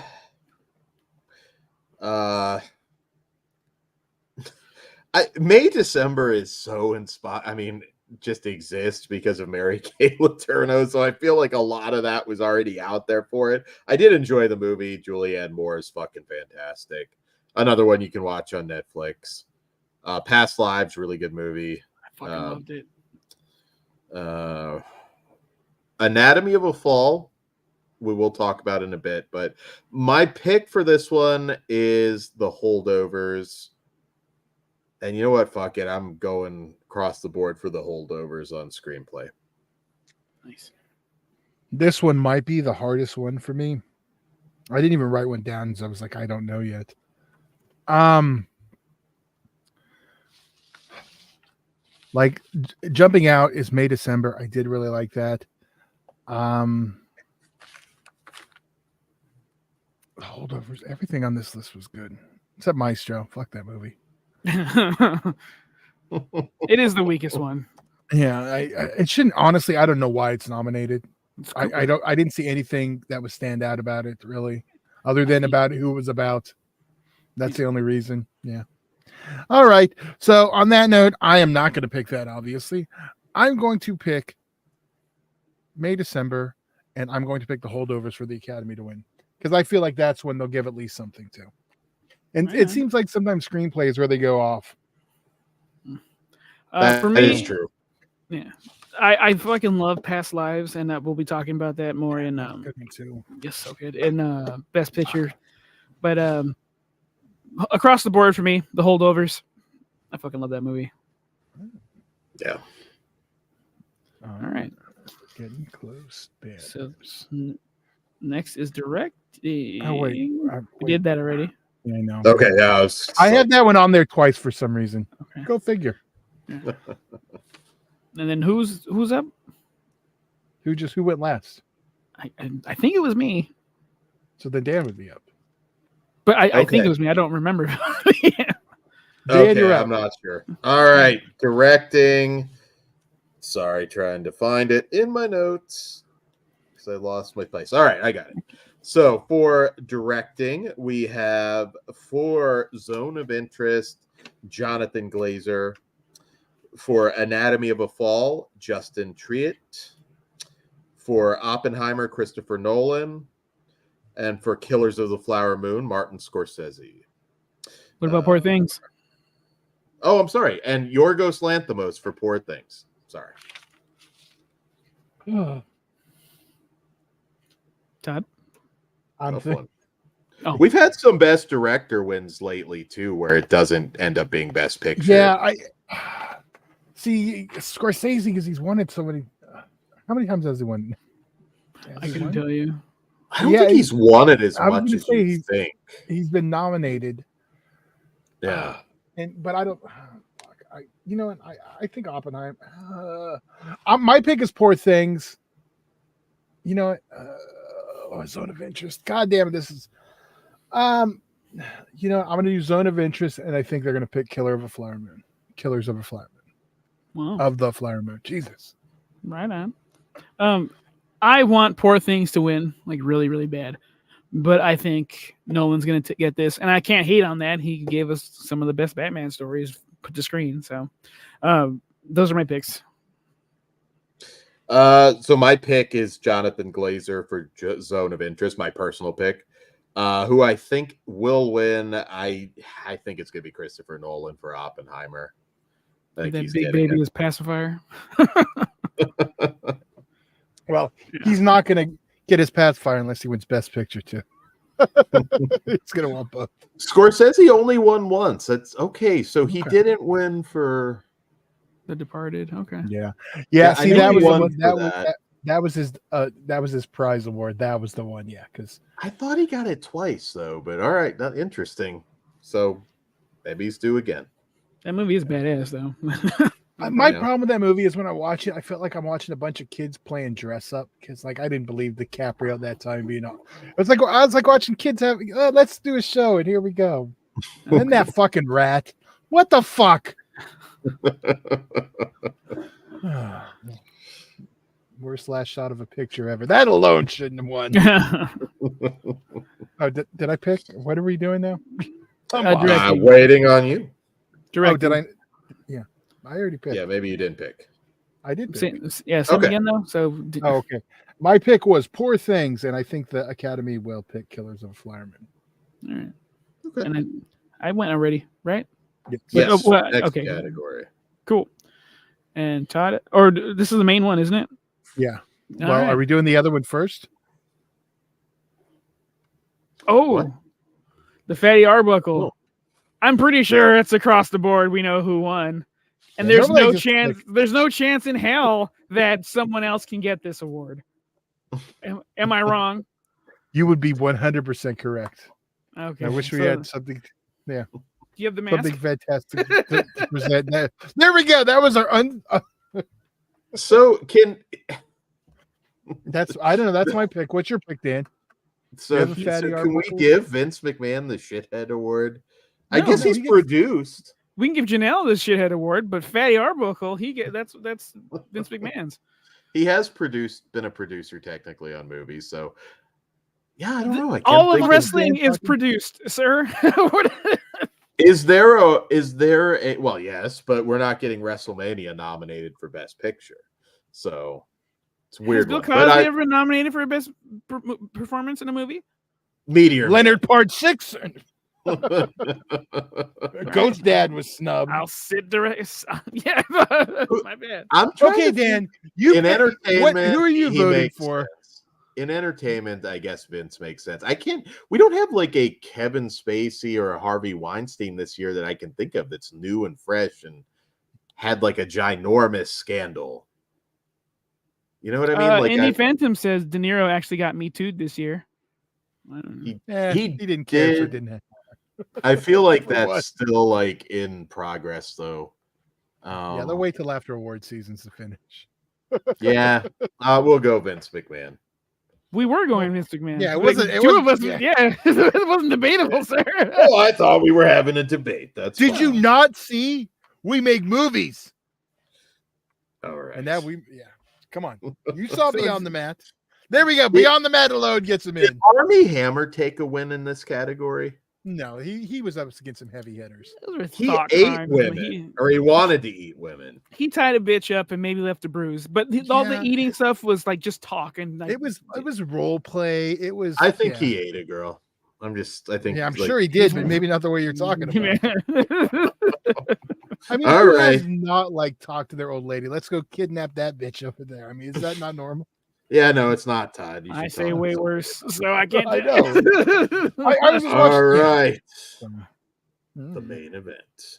All right. So what the fuck is that? Harney was kink shamed. That's right. Yeah, yeah. Indie Phantom, you're 100% correct. These motherfucking bitches. Although he's back up to his usual thing. I listened to a podcast, and it was a adult film star's friend that was like chatting with him, and he was starting to do the can I tie you up and can I bite you stuff, and she's like, yeah, I'm down. You just gotta find the right hole. Yeah. So best picture for 2023. Imagine if they cast him in like a Cannibal Holocaust remake. Just the irony. Like, he's available. As long as they use a song by Big Lurch on the soundtrack, I am cool with it. Eh, There you go. All right. Now he Act- legitimately ate people. God damn it! Dan. actual cannibal. Meth induced. Yes. Actually, I Robert think my De best Niro. friend- Robert De Whatever. Niro needs to cannibalize somebody so that he gets the nomination next year. There you Remember when go. bath salt was a thing, motherfuckers? Mhm. Can you imagine a crazed Robert De Niro just eating somebody I on want the to see street? Dan on baths. They were jumping out the fucking windows, Fucking eats his hat. eating Tide Pods. What's wrong with y'all kids? Just drink fucking malt liquor like a grown up. He just spazzes out and bites like Leo's fingers off. Just- All these youngsters are the ones who ruined Faux Loco. It's coming back, you know, Well, I don't with know. alcohol. Okay. But yeah. Anyway, best picture. Should we take turns reading these or just Yes, go? that's what we normally do, but I don't know if Dan's going to be ready or working off the same list. Well, hold on, Todd. I wasn't expecting that. You weren't expecting what we've done for 7 years in a row. I don't remember. I'm ready. I am ready. Okay, Dan, we'll let you go first then. You read one, then we go in a circle. The first nomination for Best Picture, American Fiction. Anatomy of a Fall. Barbie. The Holdovers. Killers of the Flower Moon. Maestro. Oppenheimer. Past Lives. Poor Things. Zone of We Interest. timed that out perfect. So Dan got that one. All right, so we got a lot of pictures. Oh, the Daily Ghost is asking, can you read all of the producers' names, please? That is currently not on my list. So. We're just gonna. They're all post. Oh, I don't know. We'll just give them all to Harvey. Yeah, all to me. There you go. There's your producers. All right. So who's gonna kick this one off? I don't know. Oh, It's not that Dan. I can go. I can go. And we will talk about the movies. I'll give my picks first, though. Oh, should we talk about the movies first and then pick? Then That's fine. We can do it in that order. all right. Yeah, I let's think it'll do... come. I think our picks will probably come out. Why don't we just? Okay then. Picks. All right. We'll just share picks. Not a lot of backstory, and then get into it. So my pick is Zone of Interest. I've put that one over enough. Man, I don't know. I feel like American Fiction has a shot at it. I already picked, Todd. So let's... No. What I was going to say was, why don't we pick? I think us talking might influence what the Academy will pick. So you picked what you want to win, and we'll just do that. Then we'll come back at the end. Zone of Interest is my pick that I want. Okay. Pugs, what about you?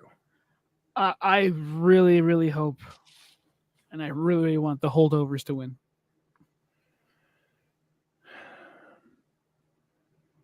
That's your pick to win.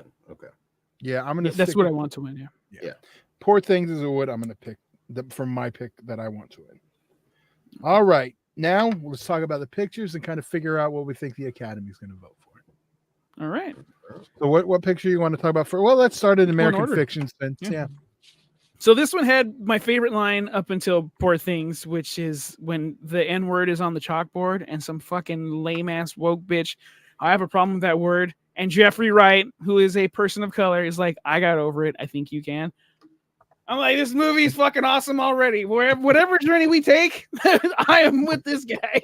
And you know what? This goes back to the white people being uncomfortable about it and wanting a change. It doesn't have anything to do with the black person, the red person, the whoever. The one it affects, yeah. Yeah. It's about white people being comfortable or not uncomfortable. Kind of like that. What's the name of that movie that's coming out, Pugs? Which movie? The one that we can't say. Yeah, the Magical Negroes movie. Yeah. But I can't remember the whole name. I can't remember the whole name. Wait, Dan, you think we can't say Magical Negroes? I can't say it. I won't. You 100% can. Well, I'm not. See, now you're because it will be clipped and played. Yeah. See, again. Did that make you uncomfortable, Dan? I got over it. You can get over it. Yeah. Does it make you uncomfortable every time we bring up that movie? We are 100% no. reviewing that. I'm sure Dan will have computer issues. Oh yeah. But what is the full title? I just can remember Magical. I can't remember Magic. Here, let me look it up. Do you remember the other half, Dan? At least, can you tell us that? The Magicals, or no? I'm doing it the wrong way. What's the name of it in the chat? I don't fucking know. Hold on. Magic. I'm just gonna Google Magical Negroes. It comes out next week, I think, the 15th. Oh, the historical, the American Society of Magical Negroes. There you go. It's not like saying the Fred Williamson movie, Dan. It's like they say it in the movie theater, Dan, like on a Green Band trailer. It's okay. So do the Magical Negroes have the pointy white hats, or is that the bad guys? And we're crossing some territory. Back to American Fiction, which is actually nominated. I will say that movie's actually really funny, and it makes fun of everybody. Like, it's not it's not like a propaganda piece or at all. Like, it's some really... people might disagree, but I don't think anybody's really been bitching. You think I show this to Caesar? He's not going to be like this fucking propaganda. I don't know. That's the gauge. If Caesar can watch it without thinking it, you're okay. It makes fun of everybody. It's a good movie. Jeffrey Wright's hilarious, and yeah, it balances, pulls at the heartstrings too, but really, really funny. And that scene in the classroom is awesome. So good. Dude, it's heartfelt. Like the all the relationships that he goes through, everything that Jeffrey Wright does, because like he's kind of like a Larry David, where he kind of he's ready to argue with everybody, but Black Larry David. He's Black Larry David. Oh, Kanye's saying they ripped off his show somewhere. Yeah. Yeah. Yeah. Oh, I agree with you. We'll come back to this We'll one get because we'll to it. bring it up. Yeah, in the snubs. But Indie Phantom's asking if Saltburn was Saltburn snubbed in your opinions? I Yeah, haven't we'll watched it yet talk because it about wasn't nominated. I was Todd, granted. can you watch that before Sunday so we can talk about it on Yes, on I the will. show? I will watch it before Sunday so we can talk about it. Cool. Yes. Sorry. I don't know where we were at. American Fiction. Yeah, we just started talking about American Fiction. I fucking love that movie. It's so. I want to stop cursing. It's really good. I highly recommend checking it out. Again, the interactions with all the characters, all the fighting, all the reconnecting and the like loving, like the old maid lady. Fucking loved her. I wanted to give her a fucking hug. Oh my god! When, not to spoil anything, but when she asks Jeffrey Wright to do something, I was like, if you don't say yes, I'm gonna jump to this fucking screen and fucking beat the shit out of you. So yeah, this movie's fucking awesome. So then, Todd, any more to add to American Fiction? I enjoyed this one too. Okay. So next is Anatomy of a Fall. Dan, what's you? Yeah, I loved Anatomy of a Fall. It doesn't spell everything out, and I know that's going to be an issue that some people are going to have with it. But it's a really fascinating. I don't know, murder mystery doesn't quite fit for this one because it's about more than that. But I really enjoyed it. The performances were so good. And it's also a courtroom drama as well. In a different country, which is awesome. And it kind of reminded me of Red Rooms. You see different people from court, different countries' court proceedings. Yeah, it makes it a little more fresh because you're not, as familiar with the court process there. And yeah, it's another one like American Fiction. I don't think I picked it for anything tonight, but that doesn't mean it's not a fantastic film. Yeah, I did. Other than that fucking goddamn song, I'll re-loop it with the song I like. It would actually have been funnier if it had the words, but it was their take on the classic. Nothing wrong with that. It sounded good. It was weaponized, Todd. So and it worked. But I don't want to spoil anything with that, so I don't want to get too deep into it. That's a movie that could be kind of ruined for you but yeah, check it out. If you have a real disdain for 50 Cent music, it's gonna work. And then next up is Barbie. Dan's favorite. Yes. Not for me, but it's a good movie.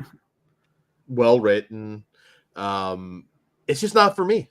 That's short and simple for Barbie for me. I'm not mad that it got nominations.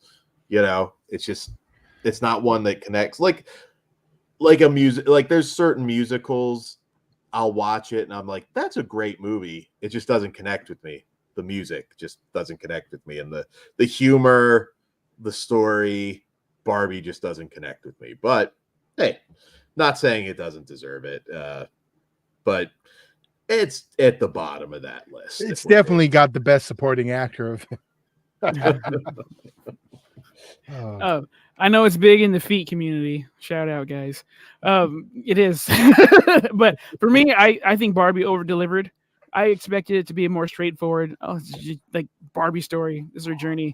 And then what they decided to do, I didn't see that coming at all. I was like, oh, you guys actually put some thought into this. That's cool. And it might hit people. I know people they're just like, I want my popcorn. I want to watch my Barbie do Barbie things. And we get a little bit of that, but it's just a bigger message. And it's good for the girls. But I liked Barbie a lot. Actually, I loved it. So I thought it was great. And then the next movie is The Holdovers, which is my favorite of this whole fucking thing. Oh, really? Okay. You're going to tell us all my pick predictions. I haven't picked. Well, that's what said I wanted to win, but I haven't said what I'm going. What will win? Predicting. Yeah. But no, Paul Giamatti outacted his ass off. The entire cast, all the boys. I felt so bad for Divine. It's like all these guys, they're just down on their fucking luck. And there's some really fantastic, hurtful lines that I can't give right now because I don't want to spoil the movie.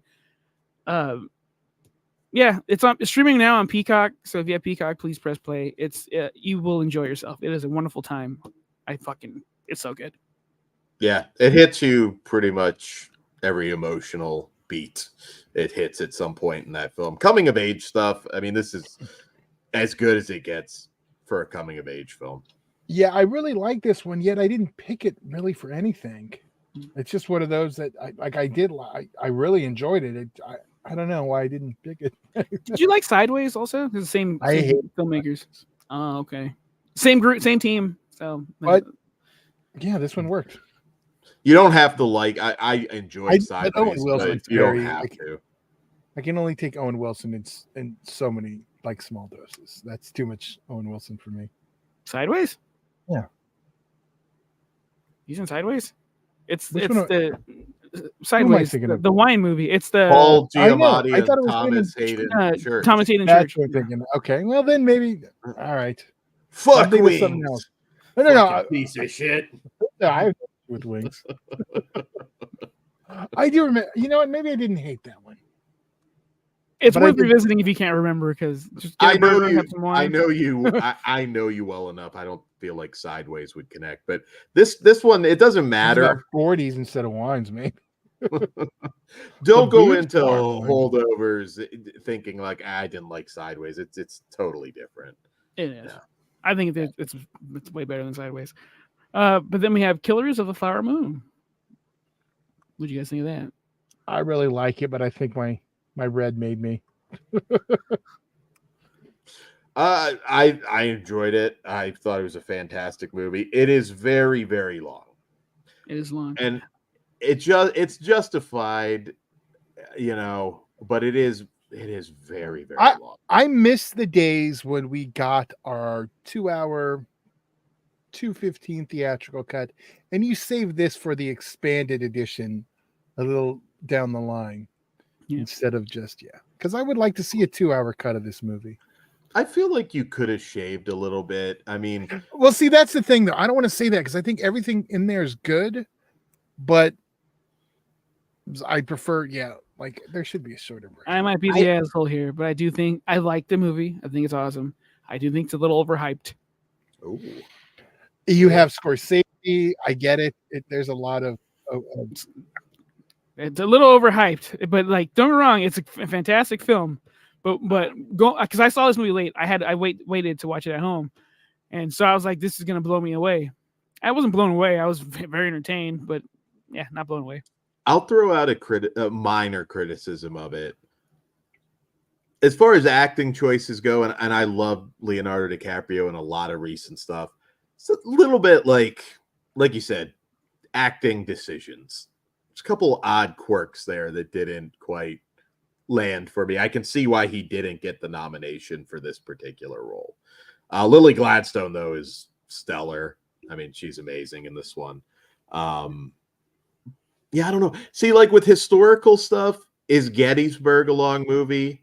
Yes, but it's so definitive because it crams the stuff from that event in there. Could you cut it down? Sure. Could you make a 90-minute Gettysburg movie? Sure, but then it wouldn't. Yeah, I don't know. I can understand. Yeah, I can understand watching Killers of the Flower Moon at home. I get that. Yeah. All right. Not I. Yeah. Yes. Yeah, you saw it twice, right? No, only once in the theaters. Oh, okay. Okay. Next up is Maestro. Todd loved it. Shitty prosthetics. Shitty. You know what didn't get a snub? Oh, I'll save that for. No. I liked Maestro. I mean, that particular world is not as interesting to me. What was the film last year with Kate Blanchett? Tar. Yeah, like I recognize that I'm watching a really. I get that because like I was the same with that one. I'm like, she's fantastic. This is a good movie. I'm not as engaged, and that's just a me thing. But I Last like time- the Phantom Thread. That's all I'll say. At least it wasn't Phantom Thread. Maestro's a similar Hollywood story between husband and wife that we've also seen a lot. And it feels like But, this one yeah. definitely feels like Netflix content. It doesn't feel like something that should be like Getting back to Tar though, fucking last podcast on the left wants a sequel to that movie and want to call it Retar. Oh. I'm Okay. in. Yeah, right. The kids of Whitney High. If y'all know who that is, you'll be very excited. Yeah. No, I liked Maestro. I probably will struggle It's to weak as remember. fuck. I thought Bradley Cooper was good though. You guys are kind of Shitty hating makeup. on him. No, he fucking sucked. He Let felt like a down. real guy. Like I saw a little bit of footage. No, that accent he was doing, whatever the fuck he was trying to sound like, everything about it I thought was not good. This was the Iron Claw of the fucking picks for me. I still haven't seen Iron Claw. Okay. I plan on watching it. It's average talk with about shitty it. wigs. So going with that. All Watch right. a doc or watch Heels. You'll have more fun. Fuck yeah, heels. Ugh. So then we have Oppenheimer. Yeah, go ahead, Dan. I think we're probably all in agreement. I thought I would be picking this a lot more than I did tonight as far as my personal picks, and it didn't go that way. I find that story, the real life story, fascinating. I've said it before. How do you cope with creating something in your head? Not that it was just him, but kind of getting it across the finish line, something that could wipe out the entire world, kill all life. Like that's just a really interesting story to me. And I think Oppenheimer is it's a wonderful movie. Everything about it was, I don't have any complaints. I don't think there was a weak actor in it. Everybody from top to bottom on the technical side of things, everything was just great. Didn't end up being my favorite movie like I thought it would be though. There's some that are Well, ahead the of problem was the sequel came out and Godzilla -1 was much better for me.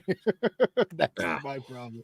It like totally eclipsed it for me. Like that's all. Like, yeah, I want my nuclear shit from there. Sorry. Yeah, I agree. Again, movie's fucking strong. I love Nolan, but sometimes he's up his own ass. This time he wasn't, but everything he like did something about else the more. movie and promoted, he was kind of up his own ass. So that kind of was annoying. that's how he cares. He's British. Indy, not a fan of Matt Damon in the movie. It was Matt Damon. It was fine. Matt Damon. He's gotten better. America. Fuck yeah. So then we have Best role. Fuck yeah. Past lives. Yes. Oh, yeah. God damn. Go ahead. I fucking loved it. Go ahead. Great movie. I saw it earlier in the year, so it's certain things are a little bit fuzzy. You would kind of think some more nominations, maybe some actor nominations in there. You could say that about a lot of things because I've got a reasonably big list of snubs that they had this year. But yeah, check that one out. Check it out. I was gonna say, I don't like this overblown best picture list because it feels like we're just sticking movies in here we didn't nominate. Like just that give is us weird, yeah. Like They give us always said 6. 7 to 10. It's always It been wasn't 7 to always- 10. It's or not add always more in the actor categories because it is like why is best picture like massive and yeah, twice as long as some. I get that. Just nominate more. I'm fine with that. But Past Lives. That one hit me hard for some reason. I fell in love with these characters, both of them, and then the chick got on my nerves because again, I'm gonna fucking side with the dude. You fucking bitch! We tracked you down. How long? And you're pulling this shit, but shit works out. It's mandatory viewing, I think. And then the song "Quiet Eyes" that was a big snub, and I'm still mad. I was listening to that shit all day today, so that shit rules. So next up, I'm gonna say Fleshman approved movie. Poor Things. Yeah. Oh yeah. Yeah. I mean, I've already kind of put this one over hard, and you can check out our review. I think the last two have been put over pretty hard. So I mean, yeah. Go see. did we Poor review Things. it? Did we review Poor Things officially? You know what? I don't think we reviewed two it for did. some weird reason. You two did. Okay. Because I Because wasn't we able were the to only either. two. Just same with Iron Claw. We'll talk about that one a little too. I'm sure it'll come up. I don't know. Did you have that in your snubs list, Dan? We'll get to it. It's after a yes or a this. no, Yeah. Dan. Yeah, it's not. It is, but it's like I Okay, also but there's understand. You got it's got more- stuff to say about it. There's a Yeah. conversation there. Okay, that's all I wanted to know. I wasn't having Yeah. you sneak peek your notes. I just wanted yes or no. Yeah, sorry. Yeah, love Poor Things from top to bottom. The look, story, the sound, the performances. It's too good. Yeah. The last one, I Zone. know. Go ahead. No, I was gonna say I know. I'm pretty sure Poor Things I voted the most for in this batch. Oh, I didn't even check to do that. Right on. Yeah. The Well, we'll last- figure that out Sunday. Yeah, the last movie that's nominated is The Zone of Interest. Dan, as our expert, what say you about this? I know we've put it over hard throughout this whole episode, but Zone of Interest. I mean, again, if you're watching our show and you're not gonna be fanatical and watch everything, I think Zone of Interest needs to be on that list. If you have any interest in World War II, although even if you don't, like I've said it before, I have to be in a specific mood for a war movie, but this is more wartime. Rock hard. Yes. It's really unique. Just the way they shot it, the fact that again we don't really. It's not a visual movie in terms of the atrocity. But it hits even worse. Just the way they kind of just going about our day, kicking the ball around the front yard while we see, ash coming out of a fucking. It's just really wild. Not that I didn't know my World War II history, I did obviously. But it's a really fucking good movie. So add that to your list. I would say with some of them, just do you need to watch Barbie if you just think, man, Barbie just doesn't feel like my thing? I'd say just skip it because it probably isn't. If Maestro doesn't hit you and you're not interested in that subject matter, skip it because you probably are right. watch Barbie over Maestro. Yeah, maybe. But Zone of Interest is a must watch. Teacher's Lounge, I don't want to say it's a must watch, but I think everybody will find something to enjoy there. Perfect Days is great. Past Lives. Okay, you're going off on other stuff though, Dan. I just want to we still have to pick what we think the Academy's going to vote for. Yes. So one more time, let's all go for what our picks were and who you think's going to win now. All right, Dan, you can go first. Zone of Interest is my personal pick. My prediction, and I'm not 100% sure on this, but fuck it, Oppenheimer is my prediction. My pick is Poor Things, and I'm going to go with Flowers Moon for their pick. all right. Well, my pick is The Holdovers, and who I think will win is Oppenheimer. Okay. And that's All our right, list. There we go. And All right, Dan. Have at it. Snubs. All right. So, we'll talk about Iron Claw first. Haven't which may seen or may it, so not be. dance around. Well, I Okay, fucking know well, the story. Go ahead. Spoiler alert. Spoiler Some of alert. them died. Yeah. Suicide High- Squad. High body count. BC. So I will say one thing for Iron Claw. Oh, hold on. If you're Bailey not- Ghost is an MC5 fan. Fuck yeah. Fuck it. We'll do it live. If you are unfamiliar, if you're not a wrestling fan, I don't think it plays as well. Like, you might still enjoy it, but I think if you could give a shit about wrestling, that emotional connection isn't there. The movie is the scene where towards the end, if you watched it, you know I have to exactly disagree what with I'm one talking thing. about. You cannot give a shit about wrestling right now, but have enjoyed it as a kid, and it'll still work. If 'Cause you're I know familiar tons of with people- if you're familiar with the Von Erich family, sure. Even yeah. even not that, because I know people who watch like Attitude Era stuff who didn't watch, so they have no idea who Von Erichs are. I'll put it like Bailey You have- Ghost in the chat is not a wrestling fan. I don't believe ever has been. I don't think he's going to get a lot out of Iron Claw. That's kind of who I'm talking about. Okay, I don't know yeah, if he'd hate it. He might enjoy a performance, but I don't think he's going to sit they down. leave a lot for you to know. Like Mhm. there's some stuff, and I mentioned it before, the MJF. Yeah. Like if you didn't know what character he was playing going in, the movie doesn't tell you what character he's playing. That's insane to me. Yeah, and that's your producer too. It's like, Yeah. It has some problems. I mean, we've talked about it. Maybe some of the actors playing the wrong brothers. That's God, come yeah, the up a Legion. lot. The Ric Flair thing is such a small part of the movie. That's so stupid. That's dumb. People are being all, Yeah. yeah. It's only because you know him exactly, and the fact it's not Yeah. Black Machismo. That's the dumbest thing for me. The same people are calling for that. If there was another movie and they switched them off, they'd be all pissed. But they want Black Yeah. Machismo to play fucking Ric Flair. Get the fuck Yeah. Now I will say the scenes towards the end of the film, they got one line. reunited, like that did its job. I can understand why it didn't get nominated. I wasn't raging when it didn't get nominated. I'm like, I get it. I thought maybe Efron would have gotten a nomination, then he just wouldn't win. Oh God. But The only person in this movie that I would have given anything to was Holt, but obviously, yeah, he was the only person I like.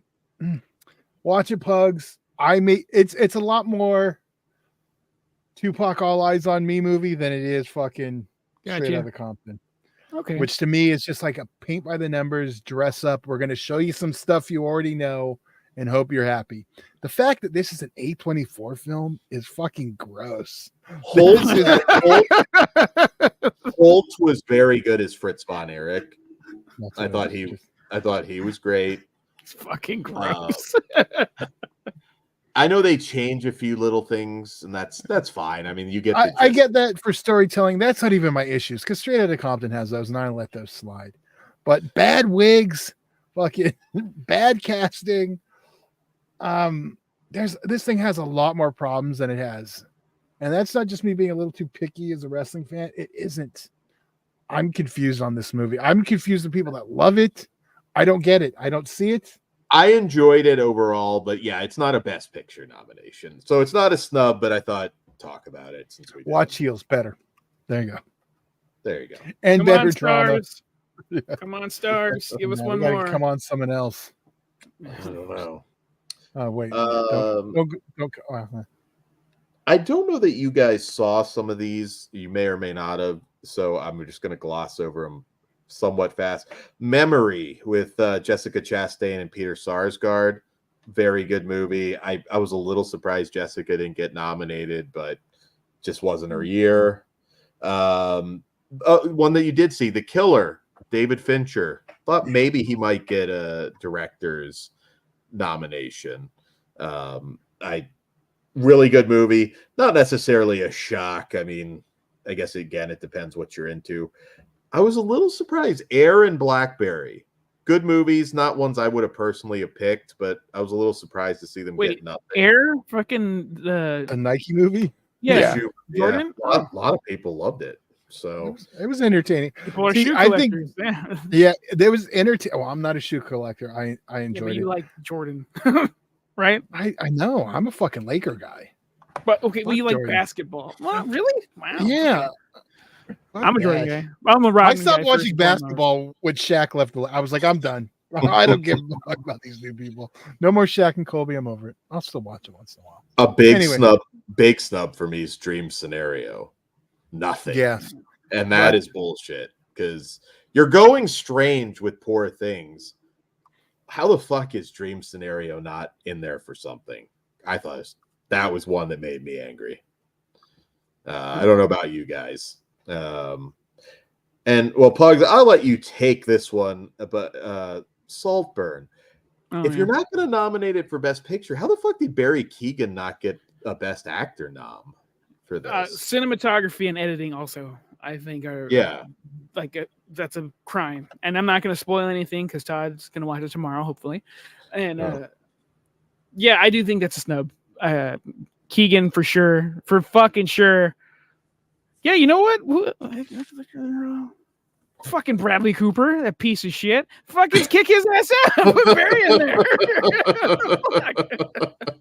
This is just the shit on Bradley Cooper. Yeah, I like Bradley. He sucked to me. I don't think he did a good job. This is his Hangover 3 of Oscar noms. But yeah, Saltburn definitely fucking snubbed. or take Barbie out. No, Barbie over fucking Maestro.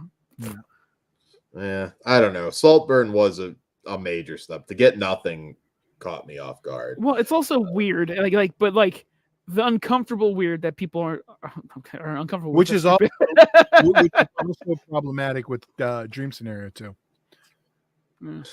Yeah, but I would say Poor Things is a weirder movie than Saltburn. But it's a woman as your lead. Yeah, and it has a fucking Hollywood darling, Emma Stone. Everyone loves Emma Stone. Yeah, I really love Dream Scenario though, dude. Like, I don't understand how that. I don't know. I don't know. Are they over the Nicolas Cage yet? I don't know if they're ready to accept him fully. I knew he wasn't gonna win like Best Actor. I really thought he might get another nomination. They're still mad about the bees. Yeah, I was like, yeah. His leaving Las Vegas speech is one of my favorite speeches. Man, that movie's so good still to this day. The I used to like getting drunk to that when I was an alcoholic. It was weird.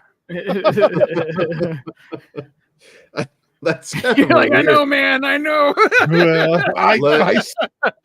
Well, you tell me. I kind of feel like a beer and watching it. Great film. How do that? Showgirls. How do you Showgirls double feature? That's an awesome Vegas night.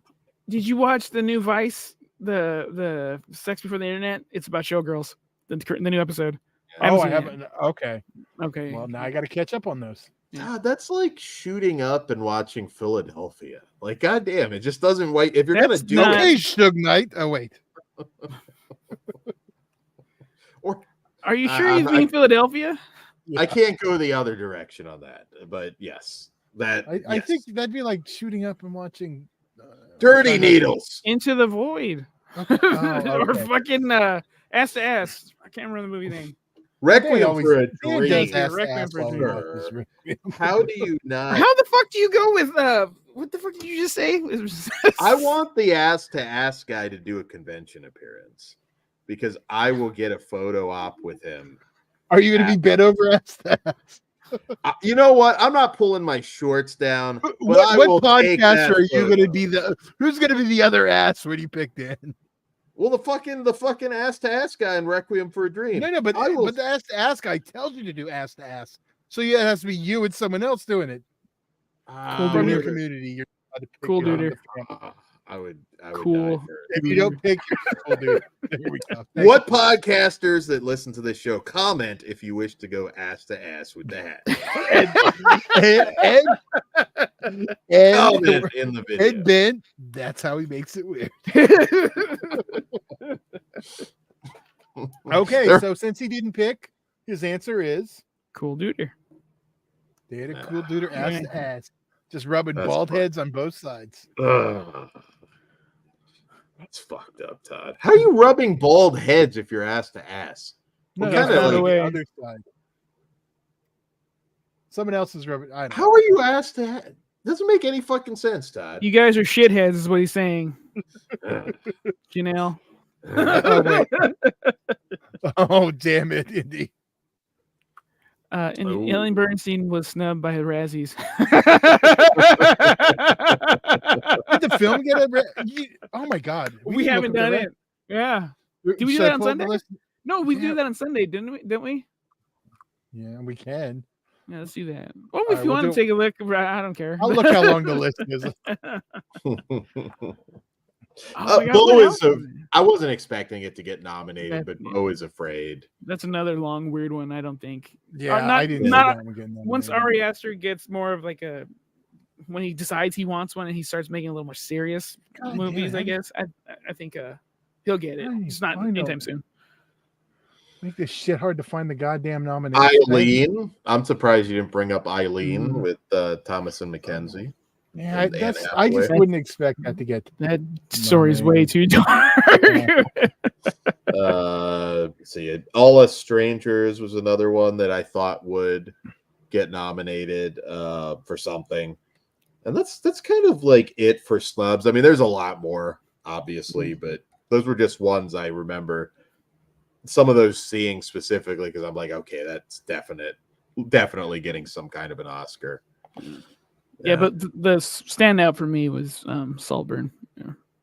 Yeah, that was bullshit. I don't understand that. Well, maybe I'll join in the. And then as soon as I can't wait to tell you my comparison of the last scene, or one of the shots to another movie that we love. So. Do you think we could? Does Razzies? They do a lifetime achievement award, right? How does Jason Blum not have that yet? That's got to be him. You're in a vocal minority over there. Most people, the average movie watchers, love that guy, or love his stuff. Nobody loves Jason. All right, Blum. there's 1, 2, 3, 4, 5, 6, 7, 8, 9 categories. Okay. For the Razzies? Yeah. I got to take a bathroom break, but I'll be back. Are we? We're not doing the Razzies today. Yeah. We'll save that for Sunday. Yeah, while there are commercials and stuff, we can do that. Isn't that what we did? Yeah. Okay. Yeah, Razzies for Sunday then. Yeah, you'll have some downtime, I'm sure. Yeah. Was that what you're asking? I'm confused. What? I don't know. Awkward pause. You made it weird again. I know. I don't know. I don't know what's going on. Well, that's normal. Dan, if you need to go use the restroom, we'll play the AMC gimmick. If not, I want to see it again, so I will use the restroom after the AMC gimmick. So for those of you who weren't here, Todd put together an awesome intro to this show, and I want to see if I missed anything. All right. Well, then, did you want it to play it so we can be in the corners, or like I did last time? Play full screen so they get the full experience. So Dan can masturbate while he watches. Of course, I can do that without them knowing about it. Oh God, here we go. Heartbreak All right, good in a place if you like missed this. it.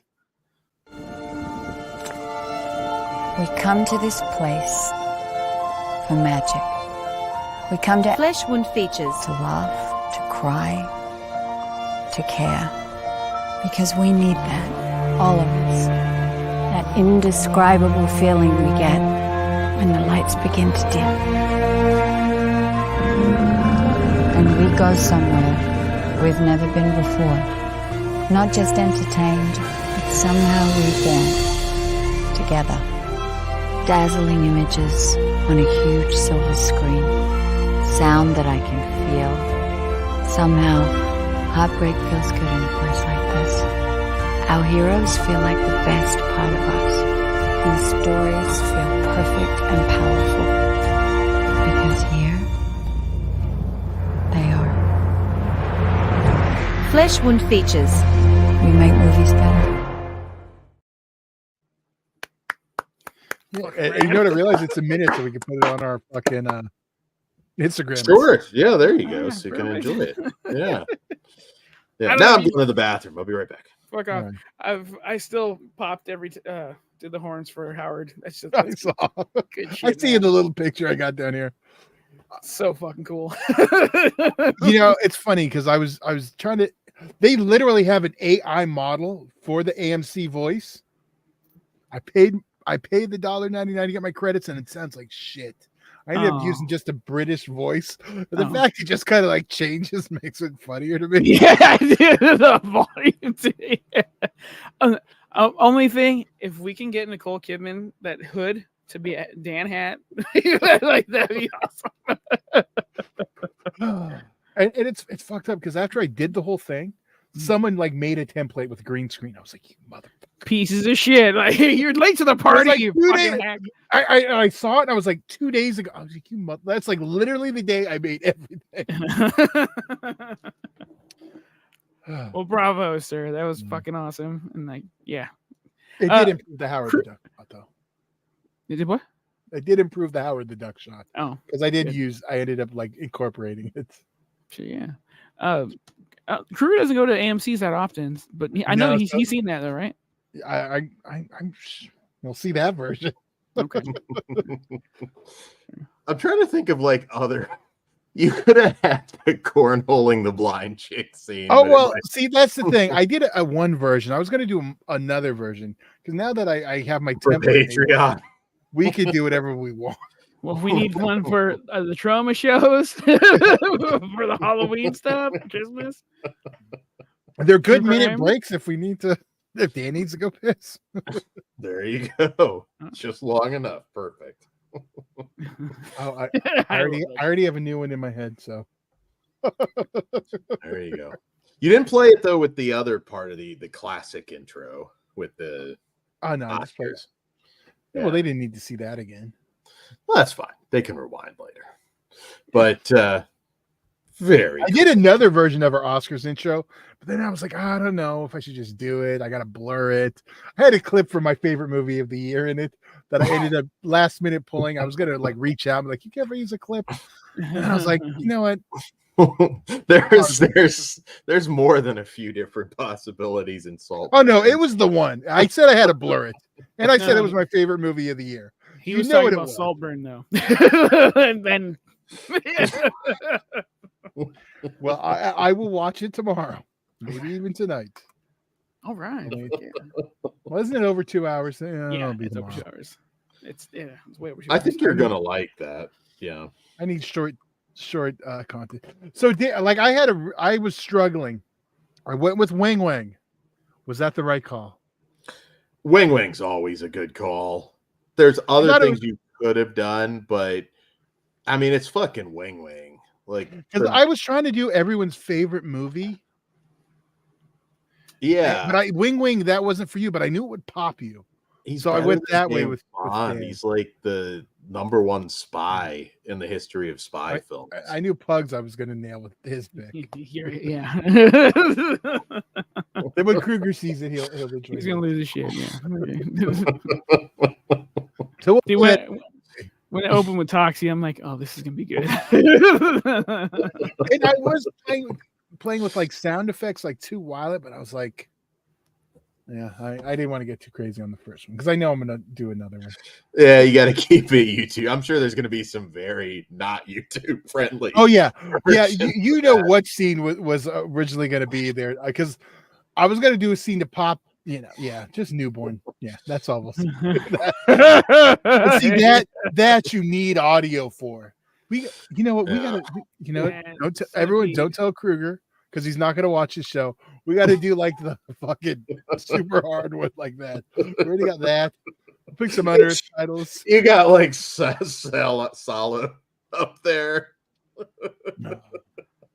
We've got it all. I would like to make one request. The accused. Oh, Obviously. that's gonna be the Patreon. You For already did- November. that one's coming out in November, only for on November. Patreon. Yeah. Those are happening this year, right? Dan's gonna bitch and complain. We're gonna make it happen. We'll Make a What separate. you just got Leo Rossi up there. 1, 2, 3, 4. As Nicole Kidman's talking. Oh, Forcing feels good in a place like this. You're muted, Todd. normal humor. We have to Oh, be wait. serious if we do that one, those reviews of those films. We have to Did be you- serious. I can't do that. I don't know. I know. No, Uh, not to be serious. Well, hopefully But- we make the Oscars more entertaining because, well, what do we got coming up, Dan? So this Sunday, you can hang out with us live as we watch the Oscars live. See, there's another slap fight, possibly. Man, Someone might- I don't know. You can So watch my us break- trying to. You can watch us trying to keep in sync. That's always entertaining. Yeah. Maybe this year the end with the lead party. I don't think you're gonna get that. You might. I mean, you'll always have controversy. There'll be a speech or something. I don't know. I just Maybe thought a of something. streaker. I don't know. What if Tommy Dreamer was playing the long game? And with this new announcement with him going with Paulie go to the Hall of Fame, what if Nowsy gets his WrestleMania moment?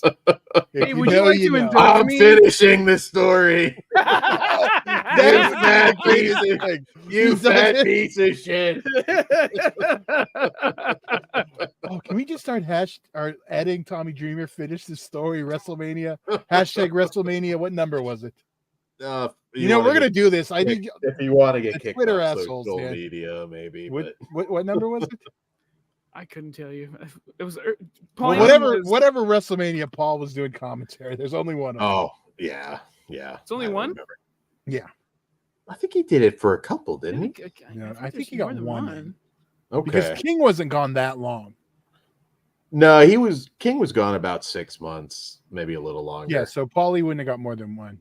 Yeah, no. Unless they did a 3-man team. I know it's only him. Like, I know there's only one when King was gone. If they did one after together, my brain might not remember that. Yeah. I think controversy will be after the fact. Like you said, if Barbie doesn't get anything, or if only Ryan Gosling wins. I want that to happen so bad. I like it. That might well happen. I feel like that's that's the funniest thing. It's just like, it's gonna be. You should have The Rock come out as heel Rock and just cut a promo on like the Academy. just I mean, you see all he does is put over Black Adam the whole time. Look at you now, Marvel. Right. How much money did you lose on that Madam Web bullshit? I did have a rant. Do you want me to do it now or save it for? Well, up to you. Wherever you think makes most sense. I forgot what my rant was about now. God damn. Because we have downtime for the. Yeah, no, I know. That's essential. Well, what the fuck? I'm not even on drugs, and my brain just lost it. I'm trying to remember when you hinted at it. I know it was a good rant too. What was it for songs? It wasn't songs, and I know you wanted to talk about Iron Claw. You did Iron Claw. There was something I said, and I thought, oh wait, oh. Okay, it wasn't Iron Claw. It was canceling of movies. Okay. That's right. Here's the whole thing. Canceling, as in it was made, and they just throw it in and they used the tax write-off to get their money back. Well, I'm going to tell you this right now. As a taxpayer, and that was my tax money used, I think I should be able to see that fucking picture. Yeah, put it out for free. I mean, if they're using our dollar to pay these fucking studios off to not give us the product they wasted their money on, we may start a class action lawsuit. I think we have some ground here. I'm not bullshitting. I'm not either. I thought about this the other day. I was like, talk to Andre. I don't know if he'll know that, but you might know somebody. Oh, he loves taking on corporations, so we're making. You have the lawyer for this, Todd. Like, let's do it. He's not an entertainment lawyer. Doesn't mean he can't figure that shit out. Oh, no, I'm not. Even if not, he'll know something. He's on the team. Yeah. I feel like, okay, why not just drop it the fuck on YouTube for free? Or here's the thing: once people can see it, you have to pay the money back or some shit. But if someone free. But if someone leaked it, you can't copy. You can't sue them, can you? Yeah, I mean, if they find out who did it. But if it's not supposed to exist, if it's been deleted, how are you going to sue me something that you don't own? How did you get it? What do you mean you don't own? They own the studio owns it. But you would still it's their thing. It. You would still have stolen the product. I mean, it's their right to kill it. Basically, it's theirs. Oh yeah, this isn't about their right to kill it. This is about using our money to pay themselves off after they kill it. They can kill anything they want, but it's coming out of my tax dollar for them to get their money back. If they want to kill it, they should kill it. They should not be fucking. If I nut in a rubber, can you sneak into my trash and take it? Like, you know what I mean? No, you can't. That's what the fuck. I could. Yeah, you can't come into my house. It's not impossible. I meant to throw it away. I don't want that getting you. But once it goes in the curb, anyone can grab it. Oh, in the curb. I meant just literally throwing it in my waste bag, and come on. Your example Same of thing. bullshit, dude. I meant to get rid of it. That nut was not meant for human consumption. That was meant Never to go in the is. trash. Yeah. It's meant to go in the trash. Spoken like somebody who's never had a woman steal his condom out of the trash to try to get herself pregnant. Ooh, Drake and that- hot sauce. Did that happen to you, Todd? I'm like I'm gonna make sure it's gone kind of guy. Like, Oh, I okay. I Stay out of the admit, hot tubs. I took it with me one time. I did have a sneaking suspicion. I'm like, you know what? I'm gonna just carry this out. Tie it off. just throw it in your back. Oh, I always tie it off. You careful. Bug you just flush it, chucks it out the window. You just hear, "What the fuck?" No, I put it in my pocket. Like that was a regret. I was like, yeah, I should do this. Too late. Yeah. I think that's some bullshit. I do. I'm with you. I like where this is going. I think we have some ground here. Yeah, I mean, yeah, you're paying for them to waste money. No, they're being reimbursed with our money. Yeah, because That's they're what they wasted their money on is going to make money. So I would agree. I feel like there's something that should be worked out there. That we should probably be this. I should probably be this annoyed for all the other bailouts, but no, this is the one. This hits home. yeah, no, you're on to something. If we have Andre on to talk about the Vince case, I need the questions so he knows what he's doing. yeah. That Anybody was has a any? surprise. What the fuck? Yeah, who will? No, you mentioned it. It's not a surprise. No, he didn't say who. Yeah. Oh well. Okay. God. I think that's kind of obvious if you know the Is rest. it? side of Zombies in on the lawsuit too. Well, If you guys have questions, serious questions for a real life lawyer about the Vince McMahon case, what Todd just said, please submit them to us. PM us on Discord or wherever, and we will read those. We'll ask you again on SCS whenever the next. It's probably Yes. We'll I figure should out clarify a real lawyer, so not like what was the consistency of the shit that he laid on her head or anything like yes, an actual lawyer that. Yes, real lawyer. and deathmatch legend. And MTV legend. Yes. One of the few I don't feel safe around while he's wrestling around me. And well, it's a good thing he changed his name to the Vandal because couldn't say the other one now. It's not like the magical Negroes. You can't get away with it. That was very close, Todd. I think that was a little too close. So. No, I don't think. I think his tongue got tied. That's all. Got a little lazy there. That's fine, Todd. You know It's where time for the time. That's magical Negroes is fine. Just because you that's didn't not like what it. you just fucking said. I exactly said Negroes. I probably No. double G'd it, but I didn't. No. His tongue got Well, stuck Dan, there. you I listen to I heard. songs and you think every one of them says the other word. I do not listen to your white ear because it made you feel uncomfortable. Suck it up, and it's there. Negro. Okay. On So yeah.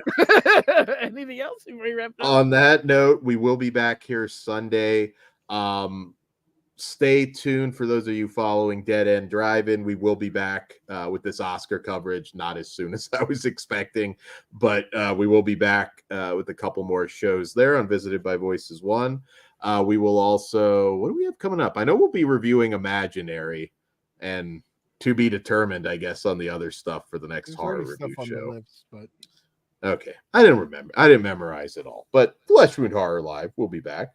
Listen to our Blood Feast show if you have not. We still gave you your horror content for the week. And watch it. Yes. And on the 13th, stay tuned for Region Free. And what else is there to plug? I don't know. Plug something for us, maybe. I did Flesh Wound Horror Live. Slasher home video. Dan's discomfort right now is at an all-time high. I'm not that uncomfortable. I saw your face.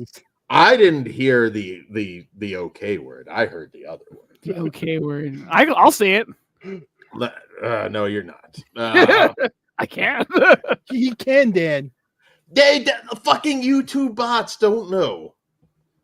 I think watch they like plenty of that? videos, and they say the word quite freely on most of them.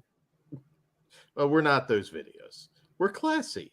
We're a classy podcast. Oh, are you saying Big Court's not classy? He does very classy interviews. I don't know who that is, but I'm sure he's very classy. Exactly. Well, we listen to different people on fucking. They're different colors. Yeah. It's are all white people, but they're not. That is not true whatsoever. And Chad. I was watching one of your videos, and I thought Easy. I So stopped myself. Sunday is an hour earlier than normal, and also time An change hour for early. some of us. We will see you then. Dan, take us home. Come again. Throw away your condoms. Make sure. Nah. I'm gonna be good. Flush. Say goodnight, plugs. Yeah. I'll see you Negroes in Disneyland.